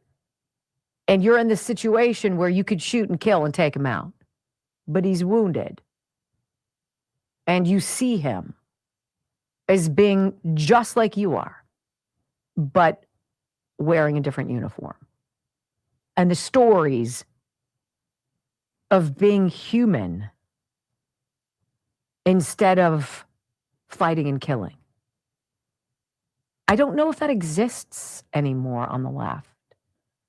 I don't know if there's some pivotal moment that happens where it's like getting the paddles out. Clear. Zzzt. What is it going to take to shock the Democrats back into rhythm? Because one of my gravest complaints with the Republicans is they don't fight dirty the way the Democrats do. And so we tend to lose a lot, and it makes me angry. It's not necessary. And if you don't think for a minute that the second those people are back in power, that they wouldn't nuclear filibuster and just jam through everything that they wanted, you're fooling yourself. And then what do we have as recourse? Well, I told you we should have done it, right? Earl, I told you. Well, I didn't think they were going to go through with it. You didn't? Have these people not shown you everything that they're willing to do, how depraved and desperate they are? This story from Newsweek is laughable, and I have to read it to you because you have to make your own decision, but it'll probably be the same. Pete Hegseth spent millions on steak, crab legs, and lobster, says a report. The Pentagon spent millions of dollars on luxury food items, consumer electronics, and other discretionary purchases in the final month of the last fiscal year, according to a new analysis by government spending watchdog Open the Books. The report found that the Department of Defense, headed by Secretary of Defense Pete Hegseth, spent $93.4 billion on grants and contracts in September 2025, the largest single-month total ever recorded by any federal agency. Open the Book said the spending included millions of dollars on seafood, steak, and technology purchases, which the group criticized as misplaced priorities amid heightened global security tensions. Well, we could also say you should probably fund DHS, right? I mean, if we're worried about global security tensions, why are we not funding Border Patrol, ICE agents? Well, we are funding ICE agents. They've been funded. But how about TSA and others? What about that argument? Well, we're not going to talk about that. Newsweek reached out to the Pentagon via email for comment. As Secretary of Defense, Hegseth has publicly emphasized refocusing the department on core defense priorities and military readiness. But the data from Open the Books reveals that the Pentagon's end-of-year spending reflected something quite different. According to the analysis, the Defense Department spent $2 million on Alaskan king crab and $6.9 million on lobster tail in September 2025 alone. The same month also saw $15.1 million spent on ribeye steak, alongside purchases of salmon and other food items, right? So Open the Books reported that $50 billion of the September total was spent on the final 5 working days of the fiscal year, a pace it described as unmatched in federal spending history. Well, I will say that as we're talking about the steak and seafood for the service members, you could say that that's wasteful. You could argue, and somewhat logically, that, you know, we've been living high on the hog for a long time. Like, when are we ever going to cut it back? And then you could say, well, the Democrats allowed the Somalians to rip us off by about $20 billion that we know of just in Minnesota, right? We've been letting the Armenians and Russian mafia apparently run roughshod on LA County, where they've completely manipulated the hospice system. And so now there are more hospice providers in LA County than the rest of the country combined. Democrats didn't seem to care about that. Democrats didn't care about, I don't know, giving all of the FEMA money to the immigrants and putting immigrants in the Roosevelt Hotel. Because I kind of remember that, all of the hundreds of billions, if not trillions of dollars that has been funneled over to bring people who should not be here into this country so that they could vote Democrats across the finish line. I want you to hear, look, of all people who deserve lobster and steak, albeit for a day or whatever, it would be your United States military. And how lovely that they can be treated as the kings and the queens that they are for being that less than 1% of America that raises their hand and volunteers to protect us. If it's crab legs, if it's shrimp cocktail, if it's ribeyes and lobster, good for them. They deserve it. This is what the left over on CNN did. Freaking out. I guess they've got some, I don't know who he is. He's some political commentator, I guess. Paul Begala. And he's on this panel with Scott Jennings and a couple others. And he's trying to make it sound like $15 million on ribeye? Did you know that Pete Hegseth bought that for himself? It's like he's stocking his fridge or something, and he's $15 million. And it's sort of like, dude, really? And Scott Jennings is like, you're almost so ridiculous, it's not even worth talking to you. But here we go. He has spent $15 million in 1 month for ribeye steaks, $6.9 million for lobster tail, $225 million for furniture. He spent more in the month of September than most countries on earth spend in their defense. Paul, do you believe all do you for believe, himself? Lobster tails? Do you believe while our troops are eating MREs? No. Do you lobster tails? Do you believe the Secretary of Defense is personally eating all the lobster? Well, he It's can't for eat the 16. Troops. Oh, really? The troops are getting lobster frequently in Oh theater. my God! Troops who are going to war. Oh my God! Great meal. You know that. They're You getting know lobster. that. You are so You're gonna full get of it. killed over this. You are You're so going to get killed full of over it. this. Internet, No. do something. Did you guys see? Because I did. If you put in military lobster, you're going to get no shortage of videos of men and women in uniform giving you the rundown of what normally is probably somewhat colorless, unenjoyable food, instead replaced by a repast deserving of our heroes. Lobster, crab legs, baked potatoes, right? Asparagus, fruit, the whole thing, ladies and gentlemen. And they're like, wow. Now, it's sort of like giving your staff a bonus or creating an incentive structure so that your team has ownership in the company. Because you know what? People who feel as though they are valued and that they are treated well and appreciated, do you know what they do for you? Just in small business, they work their butts off for you. When you say, like the guy who's the head of Chobani Yogurt, who got all this windfall as his company grew, and instead of pocketing the money and buying some place in the Alps, he cut up the bonus money and gave everybody ownership in the company. And some of these people opened up their checks and they were $1 million. And the workers are like, what? I'm on a conveyor line, a belt line, putting like labels on yogurt, and you're giving me $1 million. That's their $1 million. Well, maybe a meal, a steak, some lobster. And this is what the left is going to go nutty about. See, if it's not one thing, it's another. And it's not going to end with Donald Trump. If J.D. Vance is the next heir apparent, do you really think they're going to stop resisting? Are they going to resist every single person who is an element of this Donald Trump era? Yes, they will, because it's all they have left. So to our American servicemen and women, bon appetit. It is so richly deserved. But I'm just speaking like a mom.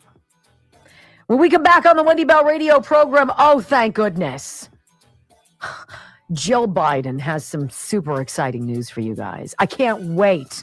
Hopefully you haven't heard it yet. Let me break it here first. News from the Biden crime family syndicate next on the Wendy Bell Radio Network.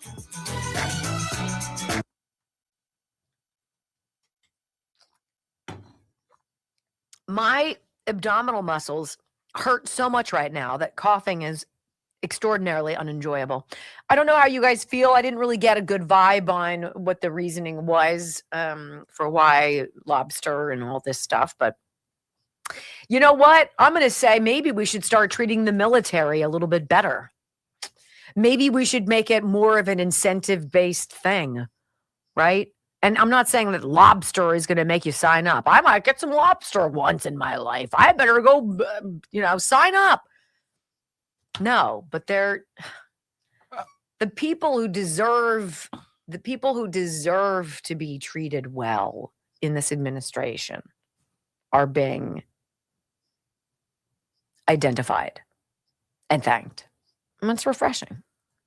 I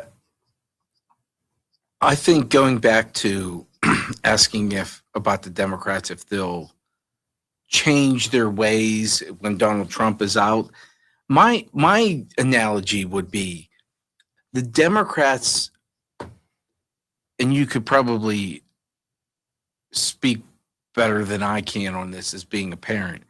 They're like the children that you never punished. There's no consequences for them. So they push and push and push. And then you get to that breaking point as a parent. It's too late. You've let your child run roughshod. A dog. If you don't train your dog, and then your dog does something, you're like, maybe if I would have trained my dog, they wouldn't have done that. Well, speaking of that, remember the Biden's dogs? Yeah.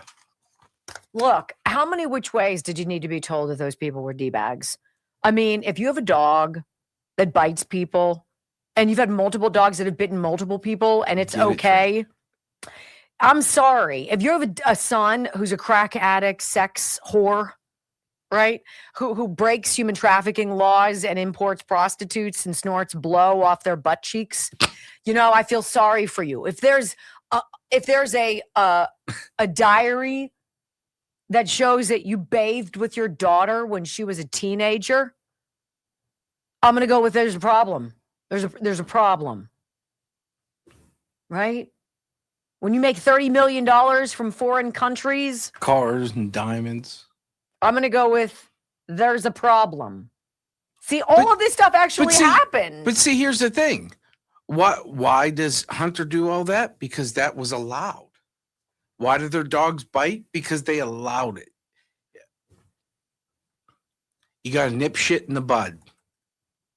Period. There was no, how many of you grew up? There was no, well, he won't do it next time. No, you got your ass beat. And you said, you know what? If I do that, probably going to get my ass beat. So you stopped doing it. By the way, juxtapose Melania with Jill Biden. Jill Biden wore my grandmother's couch. Okay? Those floral and ate prints, breakfast tacos. Those awful freaking, come on. I'm no fashion maven myself. Do you think she... But shit, she wore a freaking magnolia tree one day. I'm like... Did she put plastic on her furniture? I don't know. Just her light shades, lamp shades. Such a tacky look, isn't it? Those things you put on the table that were fuzzy on the inside, and it was like leather. No, yeah. That's the tablecloth. Yeah, the tablecloth. My mother-in-law still uses that. Oh, no. Mary. Come on, I'm don't sorry, leave Mary Mom. alone. She makes great soup. Her tortilla soup is out of this world source of French onion. Did you just call it onion again? You did.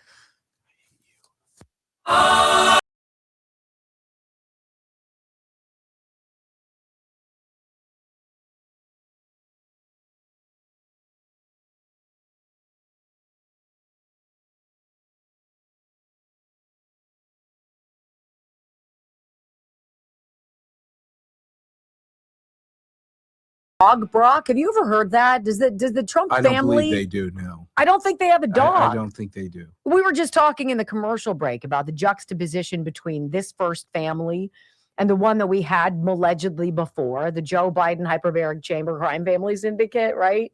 I mean, here you have Melania, who they kept off of every magazine cover. She's a supermodel, right?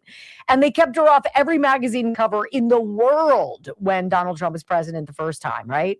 And now all of a sudden the Melania movie is like shattering Amazon and box office records and all this stuff. And then you look over at Jill Biden, who has, she's a walking— That's a Dr. Jill Biden. She's a walking fashion apocalypse, right? Every single day you'd be like, remember when they came out with the video of the Tacalicious White House during the holiday? It looked like something straight out of vaudeville, right? It's so bad. Yeah. Well, Jill, man, she's so excited about this. I want to be able to break it to you. You know, Jill Biden hasn't shared any moments, good or bad, about her time in the White House until now. Ooh. Gallery Books, an imprint of Simon & Schuster, announced Wednesday that the former First Lady is going to release her memoir, View from the East Wing, on June 2nd. It's going to be fantastic. Are they out of money? Did they need a book deal? I think they needed a book deal because we did go back and look at how much money Joe Biden did not make with all of his books that he didn't write. Right? But Jill, she's so excited. The book promises a look at former President Joe Biden's abrupt end to his 2024 reelection campaign. She's going to be like, we couldn't juice him up enough. There wasn't a rehydrate mode on his hyperbaric chamber for us to make it happen. I wonder if she'll tell us that. Biden, who was a political spouse for nearly 50 years, and to Brock's credit, you're correct, Dr. Jill Biden. First of all, I'm married to a doctor, an MD doctor. I have never once heard him scoff at someone and be like, it's Dr. O'Toole, not Mr., right?